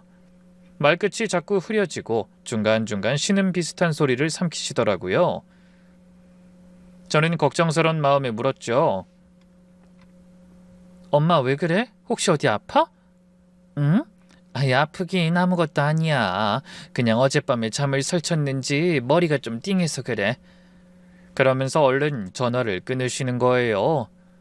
얼결에 저도 그냥 넘어가긴 했는데 설거지하다 보니 계속 엄마 목소리가 마음에 걸렸습니다. 엄마가 많이 아프신 건가? 왜 그렇게 서둘러 전화를 끊으셨지? 그래서 찜찜한 마음에 바로 친정으로 향했죠. 친정은 저희 집에서 버스로 30분쯤 걸렸습니다. 그리 먼 거리는 아닌데 애 키우며 살다 보니 마음처럼 자주 가진 못했어요. 가는 길에 버스 정류장에 내려 엄마가 좋아하시는 호박죽을 하나 사들고 갔죠. 초인종을 누르고 기다리는데 한참 만에야 문을 연 엄마가 한 손으로 벽을 짚고 서 계시는 게 보였습니다. 엄마 왜 그래? 또 다리 아파? 아니, 갑자기 오니까 놀라서 그렇지. 들어와. 엄마는 괜찮다고 하셨지만 거실까지 걸어가는 걸음이 영 불편해 보였어요. 오른쪽 무릎을 살짝 끌듯이 걷고 계셨거든요. 엄마가 예전부터 무릎이 안 좋으시다는 건 알고 있었어요. 관절염 때문에 오래 걸으면 시큰거린다고 자주 말씀하시고 병원 가서 물리치료 받으시거나 한의원에서 침도 종종 맞으셨거든요. 하지만 그날은 정도가 달랐습니다. 예전처럼 오래 걸으면 조금 불편한 정도가 아니라 앉았다 일어날 때마다 얼굴을 찡그리시고 본인도 모르게 앓는 소리를 내뱉으시더라고요. 그러면서도 제가 물으면 계속 괜찮다고만 하셨어요. 아이 신경 쓰지 마. 나이 들면 다 이 정도는 삐걱거려. 나보다 심한 사람이 얼마나 많은데. 하면서 대수롭지 않게 말씀하셨습니다. 그래서 하마터면 저도 그런가 보다 하고 넘어갈 뻔했네요. 그런데 엄마가 잠깐 화장실에 가신 사이 현관문 두드리는 소리가 들려서 나가보니 이웃집 아주머니가 겉절이를 만들어 오셨더라고요. 엄마랑 워낙 친하게 지내는 분이라 저와도 스스럼 없는 사이였죠. 아주머니는 제가 온 줄 모르셨다 반가운 표정으로 물으셨습니다. 아유 영숙이 왔네. 엄마 편찮으셔서 왔구나. 엄만 좀 어때? 안녕하셨어요? 근데 엄마가 편찮으시다뇨? 다리가 좀 안 좋아 보이시긴 하는데. 그 말에 아주머니가 안타까운 얼굴로 목소리를 낮추셨어요. 아이고, 엄마가 말해서 온 게 아니구나. 안 그래도 그 다리가 문제다. 병원에서 빨리 수술하라고 했다는데 자꾸 미루더라고. 너희 엄마 요즘 다리가 아파서 꼼짝 못하고 살잖니? 시장을 못 가니 집에 뭐 제대로 먹을 게 없을 것 같아서 내가 이렇게 아침 저녁 반찬해 오잖아. 저는 깜짝 놀랐어요. 네? 그 정도로 심각하신 거예요? 수술이라면 무슨 수술이요? 어머, 넌 몰랐어? 병원에서 무릎 수술해야 한다고 벌써 몇 달 전에 얘기 나왔는데. 네 엄마가 수술비가 부담된다고 좀 더 버텨보겠다고 저러고 있는 거야. 내가 우리 아들한테 말해서 빌려보겠다고 해도 싫다고만 하고. 아이, 걱정이다 진짜. 전혀 생각지도 못한 말씀이었어요. 수술비가 부담스러워 아픔을 참고 계신다니 갑자기 가슴이 요동쳤습니다. 뭐야, 외출도 못할 만큼 상태가 심각하셨던 거야? 근데 수술비가 대체 얼마나 한다고 그걸 참고 계셨지? 저는 놀라기도 하고 아주머니에게 민망하기도 해서 얼굴이 달아올랐어요. 자식이라고는 저 하나인데 혼자 사시는 친정엄마가 그렇게 힘드신 것도 몰랐다니 천하의 불효녀가 따로 없다고 생각하실 것 같더군요. 헌데 부끄러움과 후회 뒤에 의구심도 함께 밀려왔습니다. 엄마한텐 분명 얼마간의 노후 자금이 있었어요. 아버지 돌아가신 뒤에 받은 보험금과 젊어서 한 푼 두 푼 모아두신 돈이 은행에 들어있었죠. 원래도 알뜰한 분이라 생활비는 연금으로 충분히 해결할 수 있는 상황이었어요. 그래서 목돈 넣어둔 통장에 손댈 일도 없으셨습니다. 얼핏 7천만 원 정도는 된다고 알고 있었으니 충분히 수술도 받으실 수 있는 형편이었어요. 제가 매달 용돈을 드리겠다고 하면 한사코 거절하시며 늘 이렇게 말씀하셨거든요. 엄만 걱정하지 마. 큰 돈은 아니어도 목돈이 있잖아. 다 늙어서 아픈 거 아니면 큰 돈 들어갈 일도 없고 만약에 어디 고장나도 그 정도만 있으면 너한테 손 안 벌리고 살 수 있을 거야. 그런데 정작 그 돈을 써야 할 순간이 왔는데 수술비가 부담이라 아픔을 참으며 외출도 못하고 계신다니 답답한 마음에 눈물까지 핑 돌았습니다. 아주머니가 나가시고 저는 엄마와 둘이 식탁에 앉아 호박죽과 겉절이 넣고 만든 비빔밥을 먹으면서 아무렇지 않은 척 물었어요. 엄마, 혹시 뭐 큰돈 쓸 일 있었어? 그 예금 아직 있는 거 맞는 거야? 그 순간 엄마의 숟가락이 허공에서 멈추는 게 보였습니다. 아주 짧은 순간이었지만 저는 그걸 놓치지 않았죠. 하지만 엄마는 언제 그랬냐는 듯 표정을 관리하며 아무렇지 않은 척 대답하셨어요. 무슨 소리야? 엄마가 뭔 돈 쓸 일이 있어? 당연히 그냥 있지. 근데 수술비가 왜 부담이 돼? 아줌마가 그러시던데? 병원에서 수술하라고 하는데 엄마가 돈 걱정하느라 미루고 있다고. 엄마가 제 말을 듣고 당황하시는 눈치더니 숟가락을 내려놓으며 못마땅한 듯 말씀하셨어요. 그 사람은 참 입이 가벼워. 그 잠깐 사이에 뭘 그런 말까지 떠들어. 그런 거 아니야. 엄마 괜찮고 수술까지 할 건 아니라 지켜보는 거야. 좀 쉬면 나을 것 같아서. 하지만 저는 속상한 마음에 말이 좋게 나오지 않았습니다. 엄마, 그런 걸 나한테까지 숨기면 어떡해. 아까 걷는 거 봤더니 이 좁은 집에서 오가는 것도 힘들어 하시면서 뭐가 괜찮다는 건데. 엄마는 말문이 막히는지 대답 대신 호박죽만 들여다보셨어요. 그 침묵이 오히려 불안했습니다. 제가 아는 엄마는 돈 문제에 대해서 저한테 숨기시는 분이 아니었거든요. 오히려 늘 대놓고 말씀하며 저를 안심시켜 주시던 분이었어요. 영수가 엄마 통장 한번 볼래? 이렇게 돈 많으니까 걱정하지 마. 그럼 저는 웃으며 농담도 했죠. 우와, 우리 엄마 부자네? 내가 용돈 드릴 게 아니라 받아야겠는데? 그러면서 웃기까지 했는데 그런 엄마가 입을 꾹 다물고 계시니 뭔가 말 못할 사정이 있다는 느낌이 들었습니다. 하지만 엄마는 끝까지 왜 수술을 미루고 계시는지 제대로 말씀해 주지 않으셨어요. 그날 저녁 집으로 돌아와서도 머리론 계속 엄마만 생각했습니다. 그래서 답답한 마음에 남편 앞에 앉아 넋두리하듯 속내를 털어놨어요. 엄마가 몸이 많이 안 좋으신 것 같아. 다리가 아파서 제대로 걷지도 못하시는데 왜 그런지 수술을 미루시는 것 같아서 속상해. 하지만 돌아온 반응은 시큰둥했습니다. 그래? 뭐 참을만 하니까 그러신 거겠지. 너무 걱정하지 마. 원래 어른들 다리 아프신 거야 흔한 일이잖아. 그런 실망스러운 대답에 너무 화가 나서 혼자 방으로 들어와 버렸네요. 저는 나름 심각한데 남편이 장모님의 건강을 너무 대수롭지 않게 여기는 것 같아 서운했습니다. 천성이 나쁜 사람이라고 생각하진 않았지만 너무 무심한 성격에 화가 날 땐 있었죠. 혼자 계시는 장모님에게 생전 안부 전화 한번 드리지 않고 매번 생신도 잊어버렸거든요.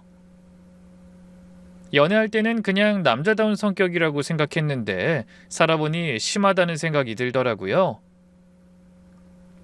며칠 후 저는 장을 봐서 밑반찬을 잔뜩 만들어 친정으로 갔습니다. 외출을 제대로 못하신다는 말에 반찬 걱정이 된 거죠. 양손 가득 반찬통을 들고 간 저를 보며 엄마가 적잖이 놀라셨어요. 어머나, 이게 다 뭐야? 너도 애 보느라 바쁜데 뭘 이렇게 신경을 썼어? 엄마 괜찮은데. 괜찮긴. 지난번에 보니까 냉장고 텅텅 비었던데? 오죽하면 아줌마가 반찬을 해오시겠어? 그러면서 텅 빈 냉장고를 채워드리고 나니 마음이 한결 가볍더군요. 점심은 만들어간 반찬으로 차려 먹었어요. 그리고 차 한 잔을 마시던 제가 하품을 하며 말했습니다. 아, 밥 먹고 났더니 졸리네. 엄마, 나 잠깐 낮잠 좀 자고 갈게. 그래? 아이, 살림하느라 안 그래도 피곤할 텐데 엄마까지 챙기느라 고생한다. 어서 들어가서 눈 좀 붙여. 그렇게 안방으로 들어온 저는 방문을 닫고 잠든 척하면서 조심스럽게 화장대 서랍에서 통장을 꺼내 몰래 살펴봤습니다.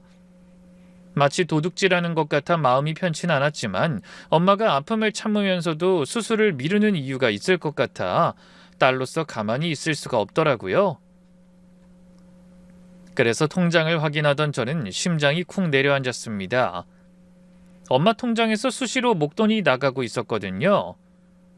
8개월 전에 2천만 원, 6개월 전에 3천만 원, 3개월 전에 다시 2천만 원. 그렇게 야금야금 돈이 빠져나가 엄마 통장이 텅 비어 있더군요. 그런데 진짜 문제는 그 돈을 송금받은 상대였습니다. 수취인이 바로 제가 아는 사람이었기 때문이죠. 흔한 이름이라 처음엔 동명이인인가 생각하기도 했어요. 하지만 적어도 엄마가 아는 그 이름의 주인은 단 한 사람뿐이라는 걸 저는 알고 있었습니다. 김정미. 바로 남편의 여동생이자 저의 시누이였죠. 순간 머릿속이 하얘지고 아무 생각도 떠오르지 않았습니다. 그래서 몇 초간 멍청하게 통장만 계속 들여다본 것 같아요. 엄마가 왜 아가씨한테 이렇게 큰 돈을 준 거야? 그것도 나한테 한마디 말도 없이 전 재산이나 마찬가지인 돈을? 솔직히 이해가 안 됐습니다. 아무리 사돈이기 이전에 이모라고 부르며 따르던 사이라지만 그건 다른 문제였어요. 아, 여기서 저희 시누이에 관해서 잠깐 말씀드려야 할 것 같네요. 남편의 여동생은 어릴 적부터 이웃에 살아 저하고도 잘 알던 사이였어요. 그런데 이 사람이 어려서부터 문제가 좀 많았습니다. 20대 초반에 사고를 쳐서 속도 위반으로 결혼했거든요. 헌데 딸 하나 낳고 몇 년 안 가서 이혼을 해버렸죠. 그 뒤로 재혼했는데 그것마저도 깨져서 두 번째 이혼까지 했습니다. 하지만 그 이후에도 40이 넘도록 정신을 못 차리고 딸 하나 데리고 친정에 얹혀 살고 있는, 솔직히 말해서 집안의 골칫덩어리였습니다. 하지만 저는 그런 시누이의 사정을 속속들이 알지 못하고 결혼했어요. 물론 어린 나이에 속도 위반으로 결혼했다는 건 알았지만 이혼한 것도 몰랐고 거기다 재혼한 건 더더욱 몰랐었죠. 시댁에서 워낙 쉬쉬해서 한 번도 듣지 못한 얘기였거든요. 딸의 이혼과 재혼이 부끄러웠던 시아버지가 밖에 나가서는 절대 티내지 못하게 하셨던 거예요. 그냥 사위가 해외에서 근무하게 돼 딸이 친정에 와서 살고 있다고 둘러댄 겁니다. 그래서 저도 감쪽같이 그런 줄만 알고 있었죠. 그러다 결혼식을 치르고 나서야 남편이 모든 사실을 털어놓더군요. 영수가 놀라지 말고 들어. 사실은 정미가 이혼한 지 한참 됐어. 저는 생각지도 못한 얘기를 듣고 깜짝 놀랐죠. 어머, 그래? 근데 왜 여태 말을 안 했어? 우리 아버지 알잖아. 체면을 얼마나 중시하시는데. 정미가 어려서 속도 위반으로 결혼한 것도 모자라 이혼했다고 하면 동네 망신이라고 절대 티내지 못하게 하셨어. 뭐? 이혼이 무슨 흉이라고. 정미같이 싹싹한 애가 오죽하면 이혼했겠어? 그럼 남편이 해외에 있는 게 아니라 이혼해서 친정에서 지내는 거야? 그런데 남편은 말하다 말고 난처한 표정을 지었어요.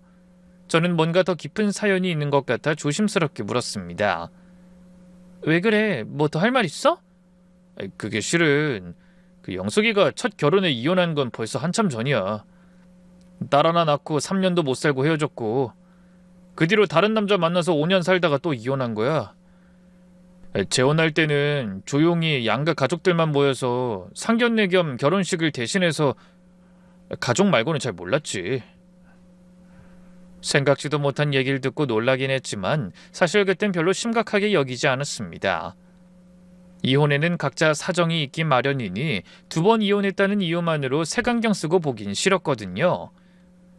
그도 그럴 게 신우이는 겉으로 보기엔 전혀 문제없는 성격 좋고 싹싹한 여자였어요. 얼마나 살갑게 잘 웃고 부침성이 좋은지 남녀노소 불문하고 모두 좋아할 정도였습니다. 신우이가 가는 곳엔 언제나 웃음이 넘쳤고 어른들에게도 스스럼없이 다가가 얘기 잘하는 재주도 있었어요. 그래서 모르는 사람이 보면 영락없이 사교적이고 착한 사람이었습니다. 하지만 속을 들여다보면 한참 다른 사람이었죠. 자기 필요할 때만 연락하고 볼일 끝나면 감감무소식이 특기였어요. 거기다 경제관념이나 남에 대한 배려는 전혀 없었습니다. 저는 결혼하고 나서야 그런 신우이의 본색을 알게 됐어요. 그만큼 가족이 아니면 눈치채지 못할 만큼 가식적인 생활을 잘하는 사람이었던 거죠. 한데 그런 사람이 저희 엄마한테 돈을 받았다니 생각할수록 기가 막혔습니다. 뭐가 그렇게 급해서 우리 엄마한테까지 손을 벌린 거지? 돈이 필요하면 자기가 직접 대출을 알아보던지 정 안 되면 가족들한테 도움을 청해야지. 왜 남의 부모님 노후 자금을 빌려가서 수술도 못 하시게 만들어? 생각할수록 황당한 마음이 들더군요. 그래서 얼른 밖으로 나가 엄마한테 단도직입적으로 말씀드렸습니다. 엄마, 나 통장 봤어. 혹시 아가씨한테 돈 빌려준 거야? 그래서 돈이 없어서 수술도 못 받고 있었던 거지? 제 말을 들은 엄마의 얼굴이 순식간에 굳었어요. 눈동자가 흔들리는 것도 보였습니다. 결국 한참을 침묵하시던 엄마가 천천히 입을 여셨어요. 너희 신우이가 작년에 연락했더라. 인터넷에서 옷 파는 장사를 하는데 물건 들여올 돈이 모자란다고. 그러더니 딱 2달만 빌려달라고 했어. 저는 우라통이 터져서 저도 모르게 언성이 높아졌습니다. 엄마가 왜 그 돈을 빌려줘? 그렇게 급하면 시댁에서 해결할 일이지. 나도 처음엔 그랬어. 근데 정미가 그러더라. 자기 아빠가 알면 난리 날 거라고. 그러면서 제발 비밀로 해달라고 했어. 어릴 때처럼 이모 하면서 매달리는데 거절할 수가 있어야지. 더구나 네 시누이 아니니. 그렇게 처음에는 2천만 원을 빌려갔다더군요. 2달 뒤에 갚겠다고 했지만 약속한 날이 지나도 연락은 없었고요. 그러다 또 한참 만에 연락해서 돈이 부족해서 일이 해결 안 된다면서 조금만 더 도와달라고 했답니다. 그 돈이 있어야 일이 해결되기 때문에 먼저 빌려간 돈도 돌려줄 수 있다고요. 그래서 고민하던 엄마는 또 돈을 보내셨고 같은 방법으로 한 번 더 손을 벌린 거죠. 저는 속이 터져서 거의 울먹이듯 말했어요. 엄마, 그렇다고 빌려준 돈을 받지도 못했는데 또 빌려줘? 그땐 이미 큰 돈이 나간디라. 그걸 돌려주려면 사업이 잘 돼야 한다고 하니까 어쩔 수 없어서 그랬어. 얼마나 애원을 하는지 거절하기가 정말 어려웠다니까. 안 봐도 알 것 같긴 했어요. 신우이는 번지르르한 말과 변죽 좋은 성격을 내세워 상대를 말 못하게 하는 특기를 가지고 있었거든요. 그 뒤로 8개월이 지나는 동안에도 원금은 단 한 푼도 돌아오지 않았고 연락도 점점 뜸해지더니 나중엔 전화를 해도 안 받는 날이 더 많아졌다고 했죠. 엄마는 전 재산이나 다름없는 돈을 저희 시누이에게 빌려주고 정작 본인은 무릎 통증을 참아가면서 혹시나 제 결혼 생활에 불똥이 튈까봐 비밀을 지키셨던 거예요. 엄마, 이걸 어쩌려고 여태 숨긴 거야? 아가씨는 그 돈 절대로 그냥 안 갚을 거란 말이야. 제가 큰 소리를 내자 엄마가 고개를 숙이셨어요. 너한테 말했다가 혹시나 바깥사돈이 알면 난리 날 것 같아서 그랬지. 엄마가 좀 참으면 되는데. 그 말을 듣는 순간 코끝이 시큰해졌어요. 화가 나는 건지 속이 상하는 건지 구분이 안 되더군요. 하나뿐인 딸 걱정에 전 재산을 잃고도 입 다물고 계셨던 엄마가 너무나 안쓰러웠죠. 그래서 그날 바로 택시를 불러 엄마를 정형외과에 모셔갔습니다. 의사 선생님은 걱정스러운 얼굴로 이렇게 말씀하셨어요. 이미 손상이 꽤 진행됐어요. 이 정도면 통증이 상당하셨을 텐데 어떻게 참으셨는지 모르겠네요. 지금이라도 빨리 수술하셔야 합니다. 저는 진료실을 나오며 이를 갈았습니다. 너 두고 보자. 신우이고 뭐고 우리 엄마를 이렇게 만든 벌을 제대로 받게 해주겠어. 저는 집으로 돌아와 엄마 손을 잡고 펑펑 울며 다짐했어요. 엄마 미안해. 자식이라곤 나 하나인데 난 엄마가 얼마나 아픈지도 모르고 태평하게 살았어. 앞으로는 진짜 신경 많이 쓸게. 일단 수술부터 받자. 수술? 그게 돈이 많이 들 텐데. 엄마, 그러게 참지만 말고 나한테 상의를 했어야지. 엄마 보험 든 거 있잖아. 엄마 내가 치료비 먼저 내고 나중에 보험회사에 청구하면 어느 정도는 보장받을 수 있을 거야. 그제야 엄마는 좀 안심하시는 표정이었습니다. 전 그런 엄마를 향해 한마디 덧붙였어요. 그리고 정미가 가져간 돈 꼭 돌려받게 해줄게. 두고 봐.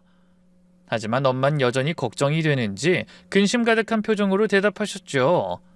아서라, 너희 시아버지 성격 알지? 조심해야 해. 아버님이 아시기 전에 해결되길 바래야지. 엄만 그냥 지켜보기만 하셔. 그날 밤 저는 잠을 이룰 수가 없었습니다. 엄마 통장에서 빠져나간 7천만 원이라는 숫자가 머릿속에서 떠나질 않더라고요. 저는 잠 못 들고 천장만 바라보는데 옆에서 코를 골며 자는 남편이 밉기까지 했죠. 일단 정미한테 직접 얘기해보자. 사정이 있을 수도 있으니까. 너무 감정적으로 나가지 말고 좋게 물어봐야지. 다음 날 아침 아이를 어린이집에 보내고 나서 시누이한테 전화를 걸었어요. 한참 만에야 전화를 받은 시누이는 아직 잠에서 덜 깬 목소리로 대답했습니다. 언니, 웬일이야? 저는 최대한 감정을 누르고 차분하게 말했어요. 아가씨, 나 엄마 통장 내역 봤거든. 우리 엄마한테 돈 빌려간 거 다 알게 됐어. 전화기 너머로 잠깐 침묵이 흘렀어요. 아마 시누이도 당황했을 거라고 생각했죠. 하지만 잠시 후에 돌아온 대답은 상상도 못한 수준이었습니다. 아, 그거? 이모한테 비밀로 해달라고 했는데 언니가 알아버렸네. 근데 걱정하지 마. 그거 금방 다 갚을 거야. 조금만 더 기다려줘. 놀라지도 않고 당황하지도 않고 그냥 태어난 그 한마디가 제 인내심을 무너뜨렸어요. 그래서 결국 목소리가 커지고 말았죠. 조금이 언제야? 처음에 2달만 쓰기로 했다며. 근데 벌써 8개월이 넘었잖아. 우리 엄마 무릎이 다 망가져서 수술해야 하는데 그 수술비도 없어서 몇 달째 아픈 걸 참고 계셨다고. 아, 몰랐는데 이모도 엄살이 심하시네. 나이 들면 다 그런 건지 무슨 수술까지 해. 시누이는 자기가 의사라도 되는 듯 가볍게 대답했어요. 아가씨, 우리 엄마가 지금 다리가 아파서 혼자서 장도 못 보고 이웃 아주머니한테 반찬 얻어먹고 사셔. 그게 다 아가씨가 가져간 돈 때문이란 말이야. 이게 얼마나 심각한 상황인지 모르겠어? 아유, 알았어. 아, 귀청 떨어지겠다. 아침부터 왜 이렇게 소리를 질러? 아, 내가 어떻게든 해볼 테니까 조금만 기다려. 나도 사업이 생각처럼 안 되니까 답답하다고. 그러더니 나가봐야 한다며 일방적으로 전화를 끊어버렸습니다. 미안하다거나 언제 갚겠다거나 그런 얘긴 전혀 없었죠. 저는 한동안 불 꺼진 핸드폰 화면만 들여다봤어요. 분한 마음에 손이 부들부들 떨리더군요. 억지로 꼭 갚겠다는 말만 반복했지만 말 속에서 진심이라곤 전혀 느껴지지 않았습니다. 그러니 전화를 끊은 뒤에도 일이 해결될 거라는 기대 같은 건 처음부터 없었죠. 그래서 결심했습니다. 더 이상 비밀 지키기를 포기하고 남편한테 모든 걸 말하기로요. 솔직히 저도 일을 크게 만들고 싶진 않았어요. 하지만 신우이는 절대 스스로 돈을 갚을 사람이 아니라는 걸 저는 이미 느끼고 있었습니다. 누군가 나서서 압박하지 않으면 엄마의 귀한 돈은 영영 돌아오지 않을지도 모를 일이었어요. 그래서 큰맘 먹고 아이가 잠든 밤에 남편을 거실로 불렀습니다. 그리고 식탁에 마주 앉아서 처음부터 끝까지 그간의 일을 차근차근 다 얘기했네요. 제 얘기를 듣고 난 남편은 한동안 아무 말도 없었어요. 저는 속으로 남편이 화가 나서 당장 신우이한테 전화할 거라고 생각했죠. 그런데 남편의 입에서 나온 말은 제 상상과는 전혀 다른 말이었습니다. 그래서 뭐? 빌려준 건 장모님인데 나한테 난리야. 뭐 장모님이 어린애냐? 본인이 알아서 판단해서 빌려주신 건데 네가 왜 나서? 순간 제가 잘못 들은 줄 알고 멍하게 있다 떨리는 목소리로 물었어요. 뭐라고? 지금 그게 할 소리야? 아가씨가 우리 엄마한테 7천만 원을 빌려갔다니까? 이게 어디 보통 일이야? 걔도 사정이 있으니까 빌렸겠지. 설마 내 동생이 그 돈 떼먹겠냐? 남편은 그 문제를 전혀 심각하게 받아들이지 않고 오히려 제가 과민 반응하고 있다는 투로 말했습니다. 저는 터지려는 눈물을 참으며 대답했어요. 당신이 내 입장이라고 생각해봐. 어머니가 아파서 수술을 받으셔야 하는데 그 돈을 내 동생이 가져가서 안 갚는다고. 그래도 이게 남의 일이야? 수술비 같은 건 보험에서 다 해결해 주잖아.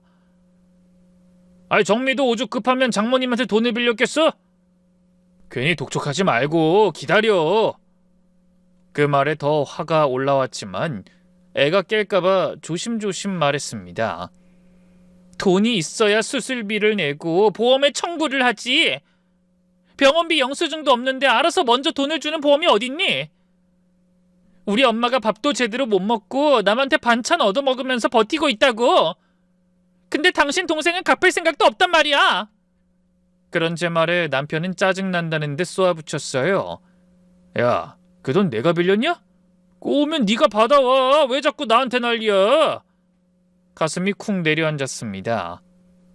남편이 만사에 무심한 건 알았지만 그때만큼 심각하다고 느낀 적은 처음이었어요. 저는 입술을 깨물며 분노를 억누르고 떨리는 목소리로 대답했습니다. 좋아, 후회 안 하지? 하지만 남편은 코웃음을 치며 알아서 하라는 듯 방으로 들어가 버리더군요. 그래서 저는 분하고 억울하고 서러운 마음을 안고 결심했습니다. 그래 좋아. 분명 직접 알아서 하라고 했겠다. 뒷일은 책임 못 져. 그런 결심 후에 가장 먼저 한 건 신우이가 정말 그 돈을 사업에 쓴 게 맞는지 확인하는 일이었어요. 그래서 신우이가 운영하던 인터넷 쇼핑몰을 확인해봤습니다. 처음 사업을 시작할 때 자랑하듯이 가족들한테 명함도 돌렸었거든요. 그때는 알랑방귀 끼는 것에 속아 옷도 여러 번 사줬습니다. 그런데 어느 순간부터 새로운 옷도 안 들어오는 것 같고 관리도 안 하는 느낌이라 저도 조금씩 신경을 안 쓰게 되더라고요. 근데 인터넷으로 그 쇼핑몰을 확인하던 저는 그만 허공에 대고 한숨을 쉬어야 했습니다. 신우이의 쇼핑몰이 이미 폐업된 상태였기 때문이죠. 어머나, 이게 언제 문을 닫았어? 반년 전까지만 해도 분명히 장사를 하고 있었잖아. 그럼 그 돈을 진짜 사업에 쓴 건지 아니면 다른 곳에 써버린 건지 그것도 알 수 없잖아. 점점 미심쩍은 기분이 들었습니다. 그래서 이런저런 생각을 하느라 그날 밤을 거의 뜬 눈으로 지새웠네요. 머릿속에서 온갖 가능성이 떠올랐거든요. 이게 혹시 도박 같은 거에 빠진 건 아니겠지? 설마 겁도 없이 사채를 쓴 거 아니야? 그런 생각을 하면 등줄기가 서늘해지는 기분까지 들더라고요. 하지만 아무리 저 혼자 고민해봐야 답이 안 나왔어요. 그래서 신우이 주변 사람 중에 제가 연락할 수 있는 사람이 누가 있을까 생각해봤죠. 그러다 한 사람을 떠올렸습니다. 은주라는 신우이 어릴 때부터의 단짝 친구였어요. 그 아이 역시 한 동네에서 자라 저와도 나름 친분이 있는 사이였거든요. 애가 성격이 털털하고 입이 가벼운 편이라 살살 물으면 신우이 속사정을 털어놓을 것 같기도 했어요. 그래서 오랜만에 시댁 근처에 볼 일이 있어서 간다며 연락해봤습니다. 은주야, 오랜만에 동네에 가려니까 네 생각이 난다. 오늘 시간 있어? 차 한잔 할까? 어머 언니 반가워. 주말이라 집에 있어서 언제든 괜찮아. 어디서 볼까? 워낙 사람 붙잡고 수다 떠는 걸 좋아하는 애라 반길 것 같았죠. 저희 친정은 예전에 이사했지만 시댁은 여전히 같은 동네에 살고 계셨고 은주도 결혼했지만 친정에 아이를 맡기느라 그 동네에 계속 살고 있었어요. 그래서 시댁 근처 카페에서 약속을 잡고 아이는 남편에게 맡긴 채 서둘러 나갔습니다. 그렇게 만나서 처음엔 이런저런 안부를 나눴어요. 아이 얘기, 남편 얘기, 건강 얘기, 그러다 슬쩍 화제를 돌렸죠. 은주야, 정미 요즘 어떻게 지내는 것 같니? 아무래도 시누이가 되고 나니까 내가 속마음까지 물어보기가 좀 꺼려지는 게 있어서. 정미? 아, 걔야 요즘 정신없지. 맨날 여기저기 뛰어다니느라. 뭐 때문에? 아직 그 인터넷 쇼핑몰 하고 있어? 저는 아무것도 모르는 척 슬쩍 물었습니다. 근데 그런 제 말에 은주가 피식 웃었어요. 쇼핑몰? 에이, 언니 그거 진작에 접었잖아. 아예 관둔 건 몇 달 됐는데. 그전에도 거의 신경 안 썼어. 몰랐구나? 아, 그래? 내가 이렇다니까.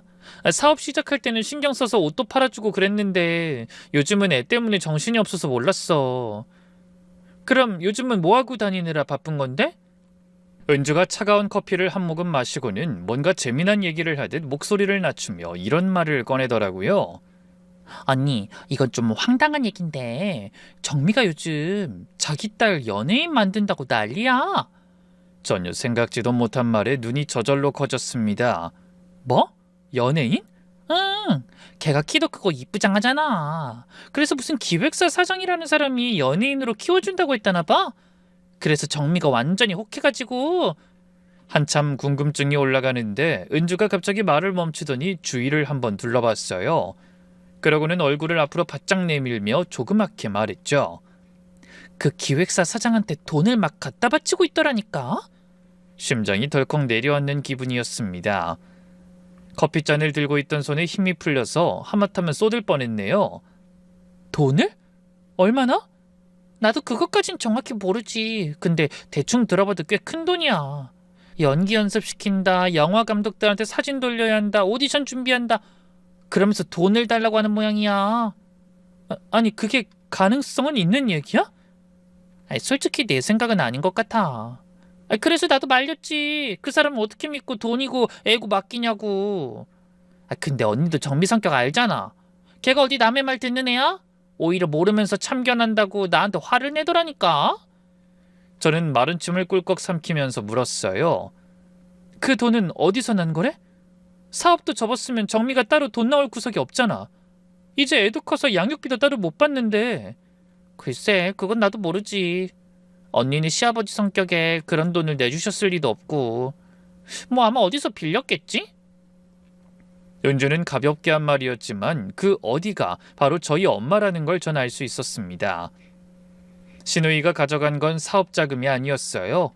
자기 딸을 연예인으로 만들겠다는 허황된 꿈에 빠져서 정체도 모를 기획사 사장이라는 사람한테 돈을 퍼준 거였죠.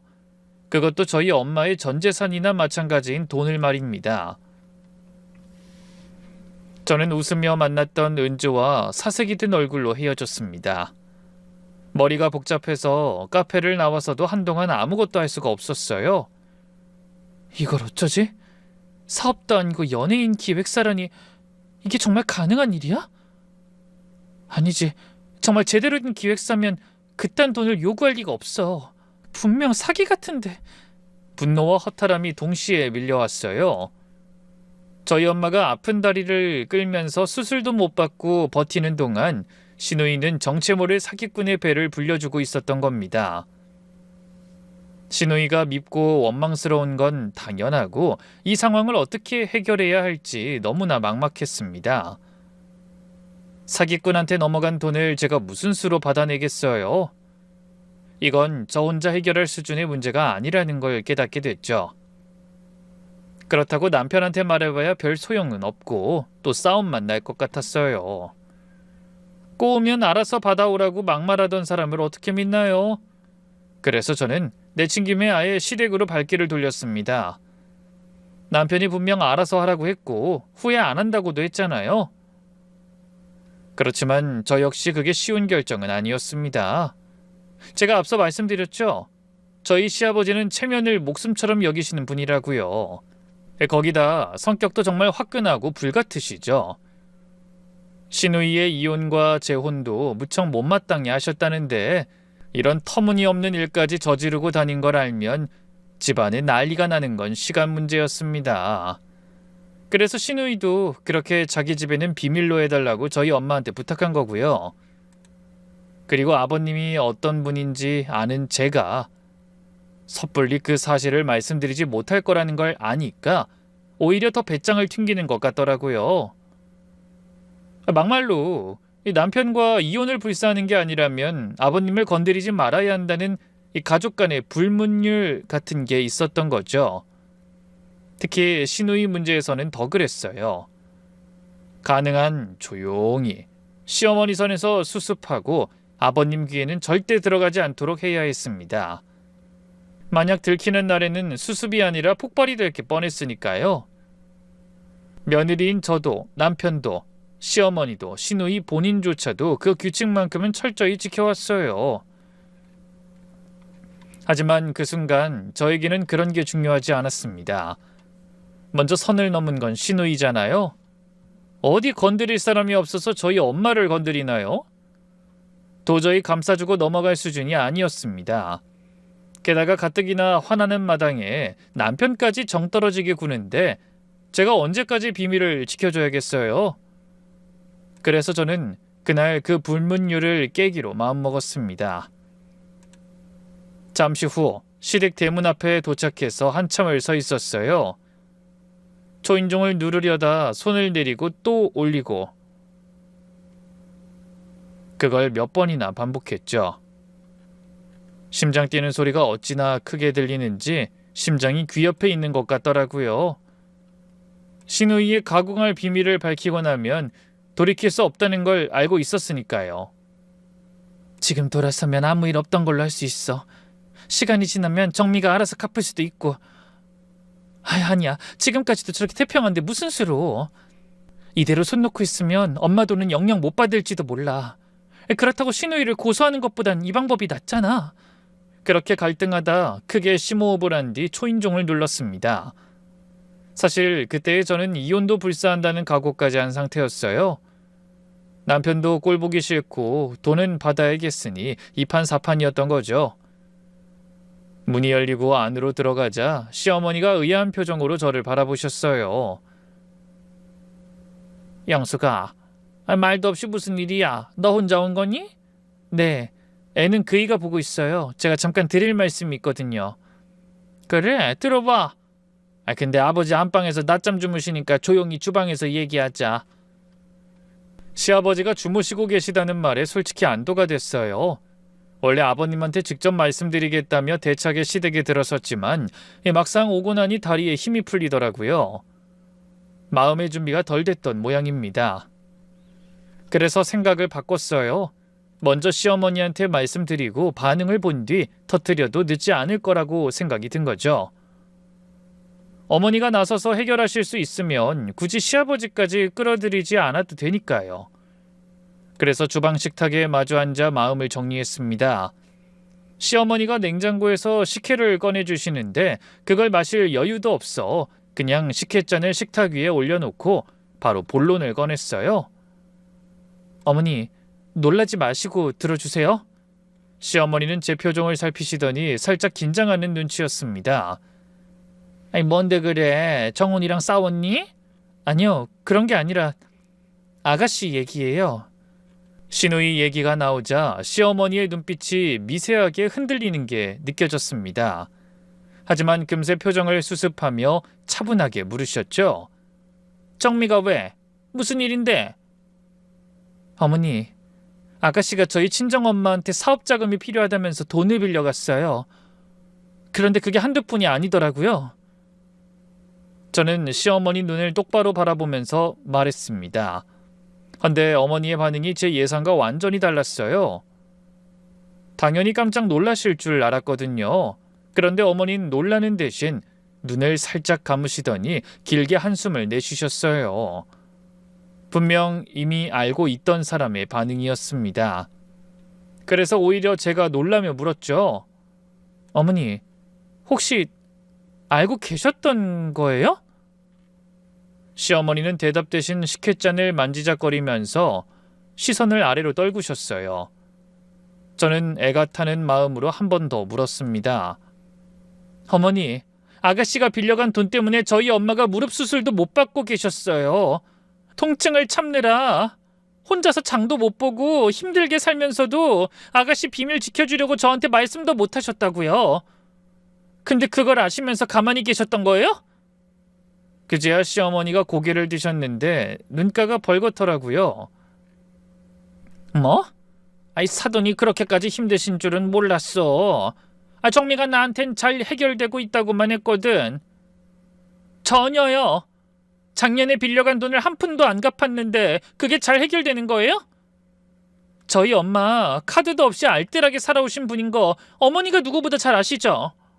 남한테 돈 빌릴 주변 머리도 없는 분이라 그냥 참으신 거예요. 일단 치료비를 내야 보험에서 돈도 받는 거잖아요.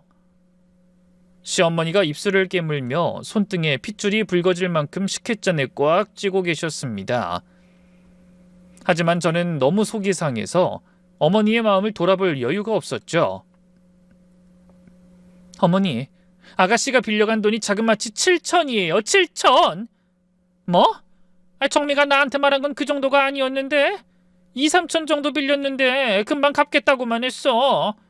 갚긴 뭘 갚아요? 전화도 제대로 안 받는다는데.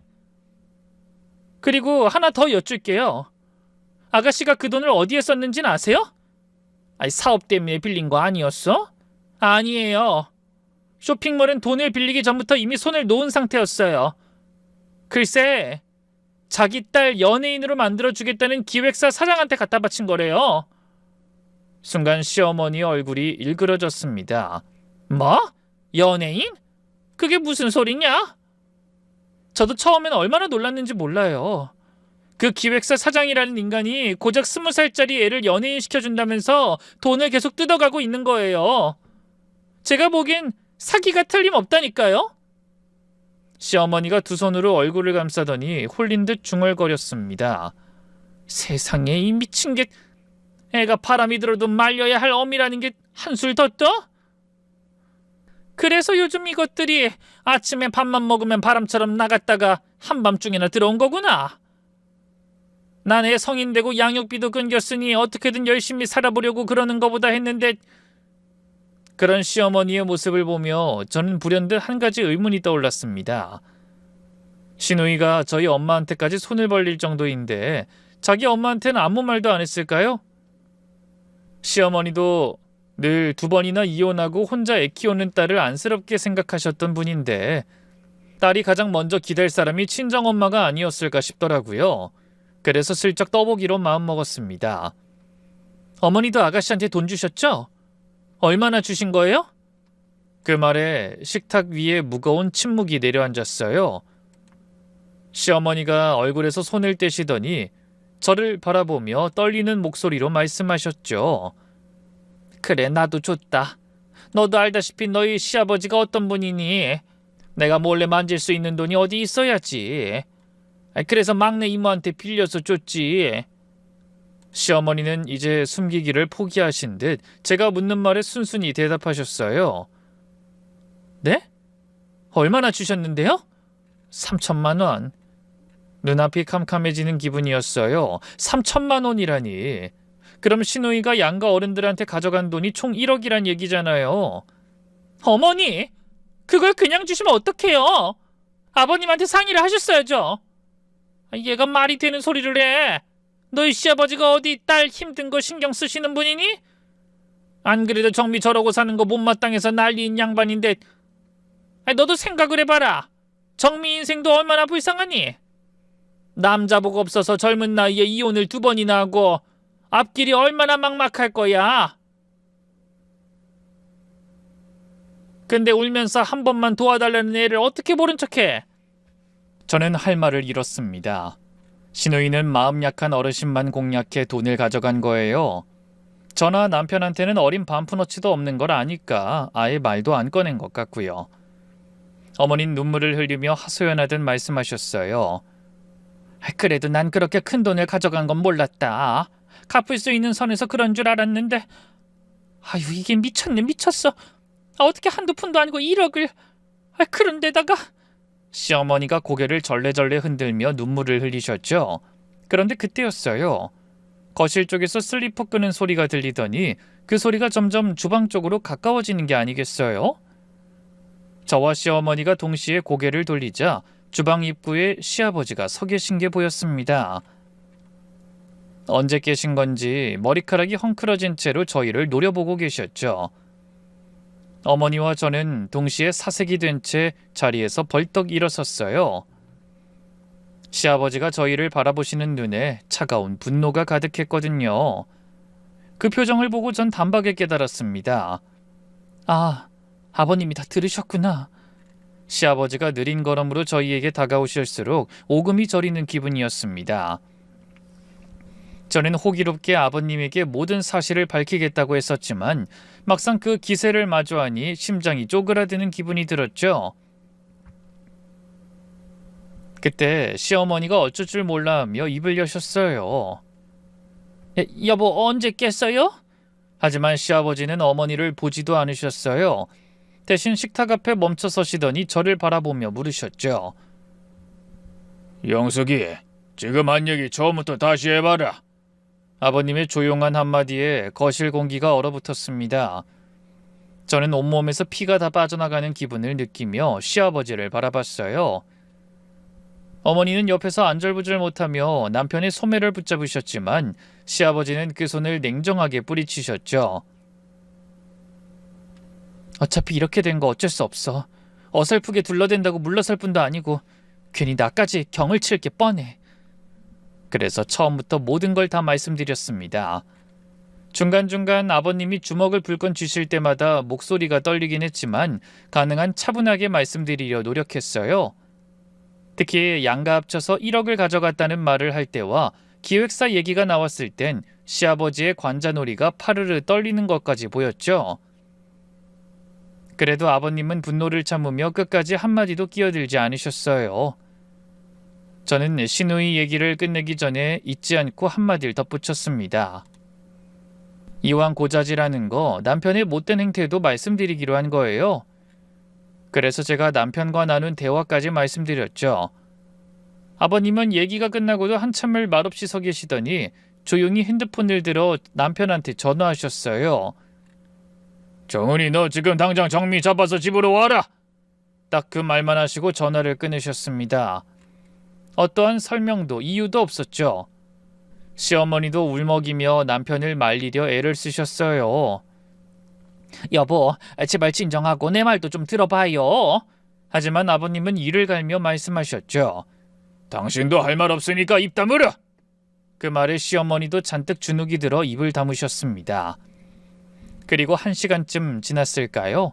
남편에게 전화를 받았는지 신우이가 먼저 도착했더군요.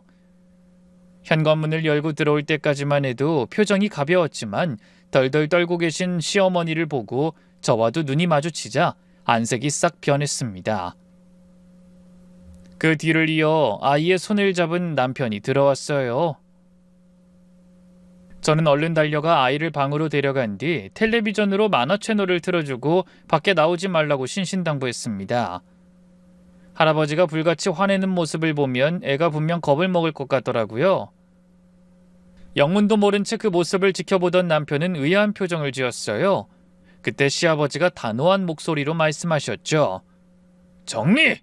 그냥 이름만 부르셨을 뿐인데 시누이는 움찔하며 더듬거렸어요. 역시 죄짓고는 못 사는 게 인간인 것 같더군요. 네? 아빠, 왜요? 네가 안사돈한테 사업자금 핑계로 7천만 원을 빌렸다는 게 사실이냐? 근데 그 사업이라는 건 이미 접었고 실제로는 무슨 기획사 사장한테 돈을 갖다 바쳤다고? 그 말씀이 끝나자 시누이가 고개를 확 돌려 저를 노려봤어요. 언니가 말한 거야?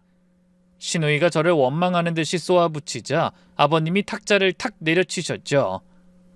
지금 네가 누구한테 따질 처지냐? 너 엄마한테도 3천 가져갔다며? 양쪽 합하면 1억이야 1억. 그걸로 뭔 짓을 하고 다닌 거야? 시누이의 얼굴은 백지장이 됐고 입만 벙긋거리다 결국 울음을 터뜨렸습니다. 아빠 다 설명할게요. 그게 다 수연이를 위해서. 닥쳐! 시아버지가 고함을 지르시자 시누이가 놀라서 반사적으로 고개를 숙였습니다. 헌데 이번엔 아버님이 얼굴을 돌려 저희 남편을 바라보셨어요. 정은아, 너도 이거 다 알고 있었다면서? 남편이 머뭇거리다가 대답했습니다. 장모님 얘기를 애엄마한테 듣긴 했지만 정미가 알아서 갚겠지 싶어서. 알아서 갚겠지? 영석이가 안 싸던 상황을 말했다는데 듣고도 가만히 있었어? 아니지. 알아서 받아오라고도 했다며. 남편은 얼굴이 시뻘겋게 달아오르며 아무 말도 못하고 고개를 떨궜습니다. 아버님은 그런 아들을 향해 계속 언성을 높이셨어요. 사위도 자식이야. 근데 어떻게 편찮으신 장모님 돈을 네 동생이 가져가서 안 갚는 걸 알면서 그따위 소리를 해? 네가 자식 노릇을 안 하면 나도 부모 노릇 안 한다. 그따위로 싹 수 없는 인간한테 이 집에 있는 재산 단 한 푼도 줄 생각 없어. 상속이고 뭐고 다 사회에 환원할 거다. 알아들어? 남편이 기겁하며 고개를 더 깊이 숙이고 사죄했어요. 아버지 죄송해요. 제가 잘못했어요.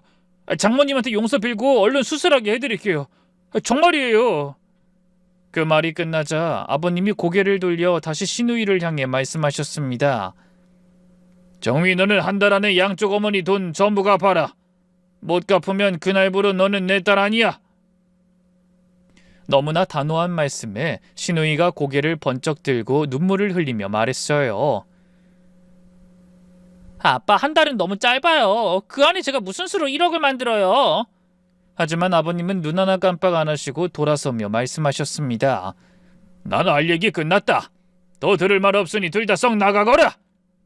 얼마나 무섭게 호령하시는지 누구 하나 입도 달싹 못하고 그 말에 따라야 했죠. 시누이는 울면서 나가고 남편도 힘없이 뒤따라 나갔어요. 저도 엉거주춤 일어나 아이를 챙겨 꾸벅 인사드린 뒤 시댁을 나왔습니다. 시어머니가 울고 계시는 걸 보고 나온 터라 마음이 안 좋더군요. 하지만 후회는 없었어요. 아니, 오히려 속이 뻥 뚫리는 기분이었죠. 아버님이 나서주지 않으셨다면 그렇게까지 상황이 시원하게 정리되진 못했을 게 분명하니까요. 그리고 그로부터 한 달이 지났지만 당연히 시누이는 돈을 구하지 못했습니다. 거기다 그 기획사 사장이란 인간은 이미 돈만 빼먹고 잠적한 지 한참 됐다고 하더라고요. 알고 보니 그맘때 시누이가 아침에 나가 밤 늦게야 돌아온 건 다 그 사기꾼을 잡아보려고 혼자 길을 쓰느라 그런 거였어요. 물론 경찰에 신고는 했지만 작정하고 숨은 인간 찾기가 어디 쉬웠겠어요? 결국 시누이가 갖다 바친 돈은 한 푼도 돌아오지 못했습니다. 그래서 시아버지는 퇴직금을 헐어 저희 엄마 돈 7천만 원과 시어머니가 이모님께 빌린 3천만 원을 갚아주셨죠. 그리고 본인이 선언하신 대로 시누이에게 다시는 시댁 문턱을 넘지 말라고 통보하셨습니다. 실질적인 절연의 선언이었죠. 그런데 기가 막힌 일은 거기서 끝이 아니었어요. 하루는 자려고 누웠는데 시누이한테 전화가 왔길래 받지 않으려다 찜찜한 마음으로 대답했습니다. 왜? 무슨 할 말이 있다고 전화했어? 언니, 나 좀 도와줘. 나 3천만 원이 필요해, 제발. 저는 한숨 쉬며 답했어요. 뭐야, 아가씨? 아직도 정신 못 차린 거야? 그건 또 누구한테 갖다 바치게? 아니야, 언니. 그런 게 아니라. 신우이가 울면서 사정을 설명하는데 정말 말문이 막히더군요. 친정에서 쫓겨난 신우이는 앞이 막막했는지 또 정신을 못 차리고 새 남자를 찾아 나선 모양이었어요. 재혼하면 살 길이 열릴 거라 생각한 거죠. 그런데 보는 눈이 왜 그렇게 없는지 하필 그 남자가 유부남이었답니다. 그래서 갑자기 송사에 휘말려 본처에게 위자료를 물어줘야 하는 처지가 된 거예요. 저는 너무 놀랐지만 그냥 말없이 전화를 끊었어요. 그 뒤로 시어머니에게도 부탁한 것 같지만 아무도 신우이를 도와줄 수 있는 사람은 없었습니다. 시아버지가 온 가족을 모아놓고 단단히 못을 박으셨거든요. 누구 하나라도 정미한테 돈 빌려주는 사람은 다신 이 집안에 발들일 생각도 하지 말아라. 당신도 마찬가지야. 한 번만 더 그 정신없는 계집애한테 휘둘리면 위자료 한 푼 없이 빈손으로 쫓겨날 줄 알아. 내가 알거지가 되는 한이 있어도 이 재산 다 기부해 버릴 테니까. 아버님은 한다면 정말 하시는 분이셨어요. 그러니 아무도 심기를 건드리면 안 된다고 생각하며 고개를 끄덕였죠. 결국 신우이는 딸을 친아버지에게 보내고 자기는 상간소송에 위자료를 벌기 위해 낮에는 식당 설거지, 밤에는 편의점 알바를 전전하며 돈을 벌고 있습니다. 그리고 저희 친정엄마는 무사히 돈도 돌려받고 무릎 수술도 받으셨어요. 그 일을 겪고 완전히 사람이 달라진 남편이 장모의 수술비를 전부 대고 매달 생활비도 드리겠다고 했거든요. 거기다 가능하면 한 달에 한 번이라도 아이를 데리고 친정에 들러 엄마와 외식을 하려고 노력하고 있습니다. 엄마한테 슬쩍 여쭤보니 안부 전화도 자주 드린다고 하더군요. 물론 그게 자발적인 마음에서 비롯된 게 아니라 아버님의 으름장에서 시작된 억지 효도인 게 마음에 걸리긴 하지만 그 모습이 오래 유지되다 보면 언젠가는 진심이 될 거라고 믿어보기로 했습니다. 그리고 그만큼 저도 시부모님께 더 진심으로 잘해야겠다고 마음먹었죠. 부디 오늘 이 사연을 함께하신 여러분은 바쁘다는 핑계로 부모님께 소홀하다 저처럼 후회하지 마시고 늘 부모님을 살피는 효자 효녀가 되시길 바랄게요. 그럼 따뜻한 봄의 기운 만끽하는 하루 보내시길 바라며 저는 이만 물러가겠습니다. 모두 건강하고 행복한 하루 보내세요. 감사합니다.